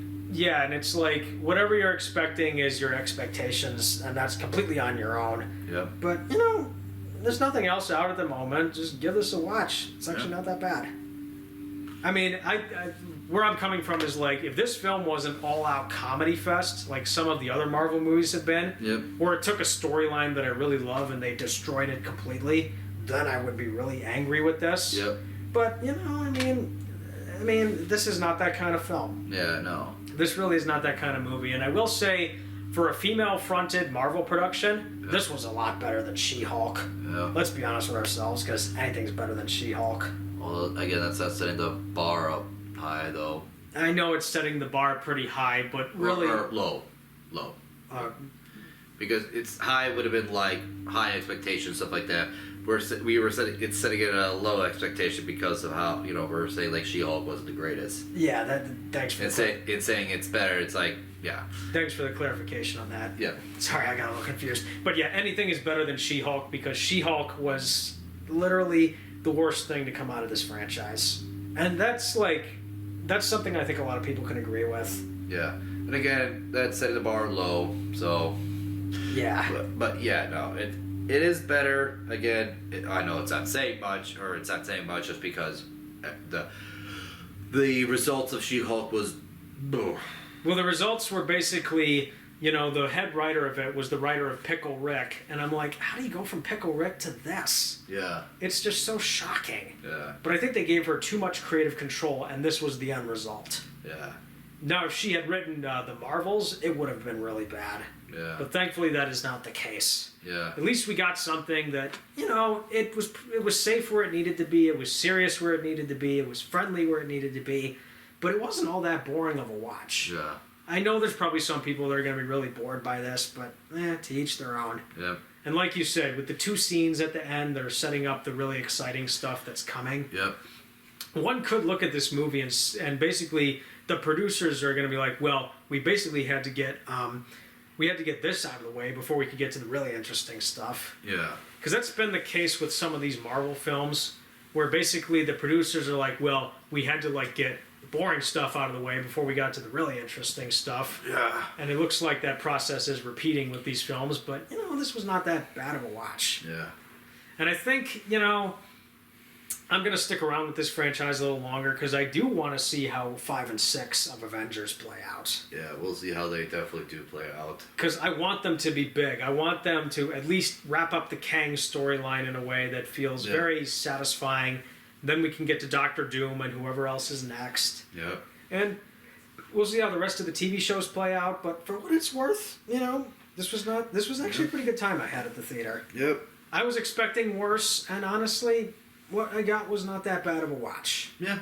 It's kind of like the situation I have with the last two Thor films, and everyone I've talked to knows that I hate Thor Ragnarok, and it's one of the worst films for me. Yep. And I've gone on a rant about how it destroyed Planet Hulk multiple times, but when Thor 4 came out, Love and Thunder, I thought it was going to be the worst thing I've ever seen. Yeah. The end result was actually something I didn't mind. Yep. And on reflection, when it comes to the lighthearted stuff and the funny stuff in Thor Love and Thunder, I sort of realized that it's kind of a 1980s take on the character almost. Because 1980s shows were very colorful. Oh, yeah. They had their funny moments, they had their serious moments. Yeah. And there was kind of that balance. And it's like Taika Waititi wanted to capture that feeling with Love and Thunder. Yep. Which is why the film was so colorful, lighthearted, and dark and serious in its places. Yep. And, it didn't destroy a storyline that I love so much, but there's people that really disliked Love and Thunder. Oh, yeah. I'm not really one of those people. I went in that with very low expectations, and what I got was something that I thought was decent. Yeah. The same thing has happened here, where it's the last movie or the last productions weren't all that great, and it's this took all those criticisms and, improved it. Yeah. And, for what it's worth, it's just another decently entertaining Marvel film that does what it needs to do and just gives you some good times. Yeah. And I think that's all I need to say because I have overstretched that a bit. Yeah. But I will say this. We did get an Aquaman trailer in front of this. We did get a few trailers. Aquaman and Wonka and... We got another Wonka trailer. And then we got this movie where there's a guy who basically has to teach another team how to play the game of soccer. Oh, yeah, like Next Goal Wins or something like that. Yeah, something like that. And then we got a Disney film in front of this, which... Oh, Wish. Yeah, that should have been a warning sign that we would have gotten something Disney and the Marvels, but I guess we didn't know what to expect. Yeah. But yeah, Wish, you seem to be familiar with that. I'm not. I've seen trailers of it, but I've seen the trailers of Wish like multiple times. So, I when I saw it, I was like, oh, Wish. It's like that movie that's gonna be coming out soon or something like that. But yeah, I've seen the trailers before. Yeah, this is my first time seeing the trailer, and I'm like, this looks like a storybook come alive. Yeah, it looks like it looks like it's gonna be about like a girl who gets on the apprenticeship,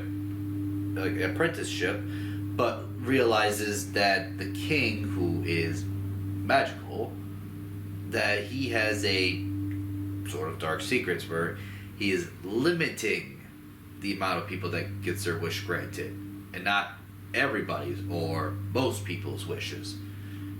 Yeah, and basically he's got a dark side that he's basically been corrupted by all this power. Yep, and he does get green of, well, usually green is like envy. Yeah, or maybe they could have done red energy if they wanted to, but green's okay. Yeah. They could have done green, they could have done red, or no, they did green. They could have done red, they could have done dark blue, or, well, dark blue would be more depression. Red would be more anger or wrath. So I guess green probably fits the mood. I don't know. Maybe yellow. I don't know. Yellow would be fear. Something like that. But something yeah, of the sort. Yeah. It looked like a storybook come alive with its art style, and like the main animal character that's in it looks kind of like classic design Disney animal characters almost. Oh yeah. Cool. Well, you had the little goat. Or yeah, it was a little goat, and he looked like the goat from. He kind of looked like the goat from Hunchback of Notre Dame, but with a more classic Disney style approach. It was way before the 90s, at least. Yep. So yeah, so you have the girl that, you know, she made a wish, and now this little wishing star is now basically at her side. Yeah, and I mean, you know, it's another Disney adventure, and the kids will obviously go see it. Yep. But for us, I mean, obviously we're going to go see Aquaman 2. Yep. Because that's going to be the final film to close off the entire DC cinematic universe before the reboots. Yep. But I do kind of want to... I wonder where its place is within the continuity, because we saw at the end of The Flash that Aquaman is still Jason Momoa. Yep. So it's like, where does this take place? Does it take place after The Flash? Does it take place sometime before? I'm not quite sure. Yeah. But they need to sort of clarify that. Maybe they will, maybe they won't. I don't know. But we'll see. And then obviously, there were... You know how I mentioned in previous videos we could do a video on Rebel Moon? Oh, yeah. The Netflix Zack Snyder film. Mm-hmm. I did find out that it'll get a limited theatrical release, but in major cities in the U.S., so it might not come to where we are, obviously. Yeah. But I mean, could we do that one? I know it'll be on Netflix. I know it'll be on Netflix. It'll depend on if it reaches to near us in a nearby location. Yeah, because I remember when Zack Snyder released Army of the Dead, that did show in the theaters where we are. Yeah. And it's like, they could do the same with Rebel Moon, but I'm not quite sure if they're going to do that. Yeah, we will see when the time comes. But what I do know is that there's actually going to be a new Godzilla film come December. Oh yeah, -1. Yeah, which is Japanese produced, Toho, and they're going to take Godzilla back to his roots. Yeah. Where he's a metaphor for nuclear destruction. Yeah. And this is basically another reboot of the character. Because I just saw the recent trailer, and I'm like, yeah, this is a reboot. Completely massive reboot from the ground up. Yeah, of what Godzilla was supposed to be. Almost like Shin Godzilla. Yeah, Shin Godzilla was an allegory metaphor for the Fukushima incident. Yeah. So I don't know what this new Godzilla is going to be a metaphor for, but we'll see. I do actually, maybe we should see Godzilla -1 and do a video of it. that is something that could be up for discussion. So potentially, we'll see. Yeah, there's it's all about locations, and if we're willing to pull it off, but we'll see. Yeah. Because outside of Aquaman 2, I can't really think of any other major December releases that we could check out.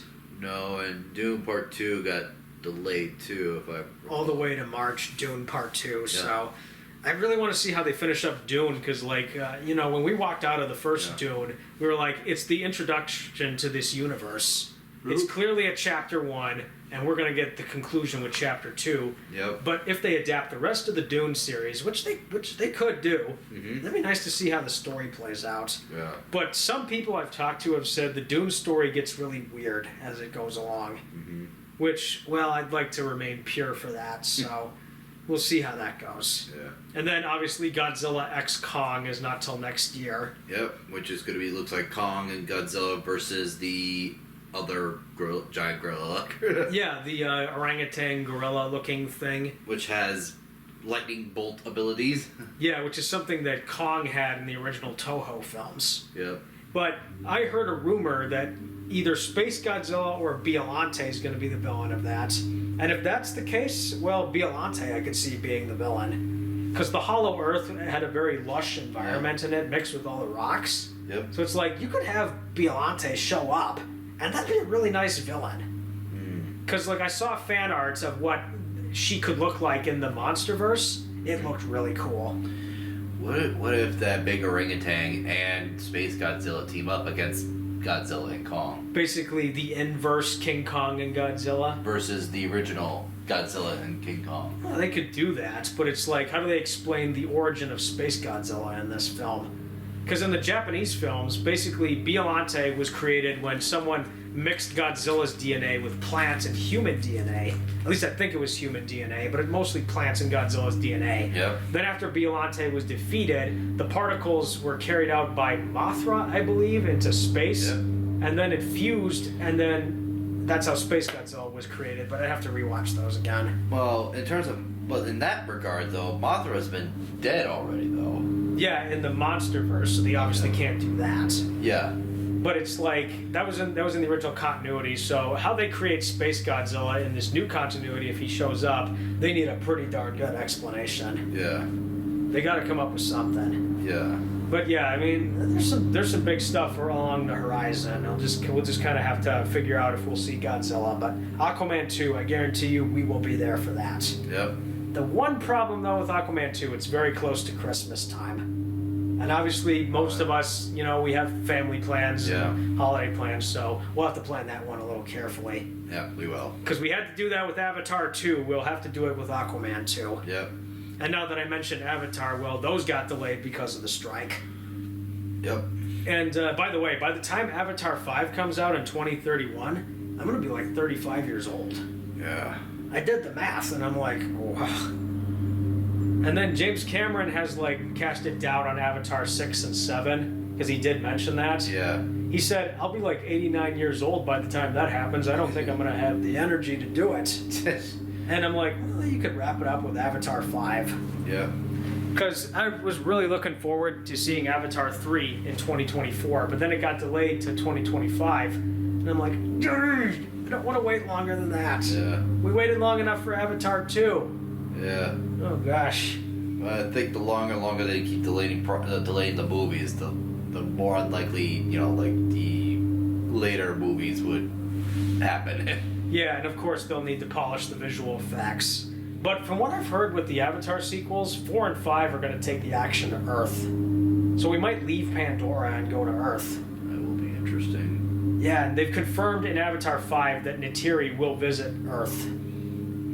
But I'm not quite sure what they have planned, so we'll see how that goes. Yeah. The last thing I'll say about the Avatar sequels is that James Cameron confirmed that Avatar 3, the first cut of it, is 9 hours long.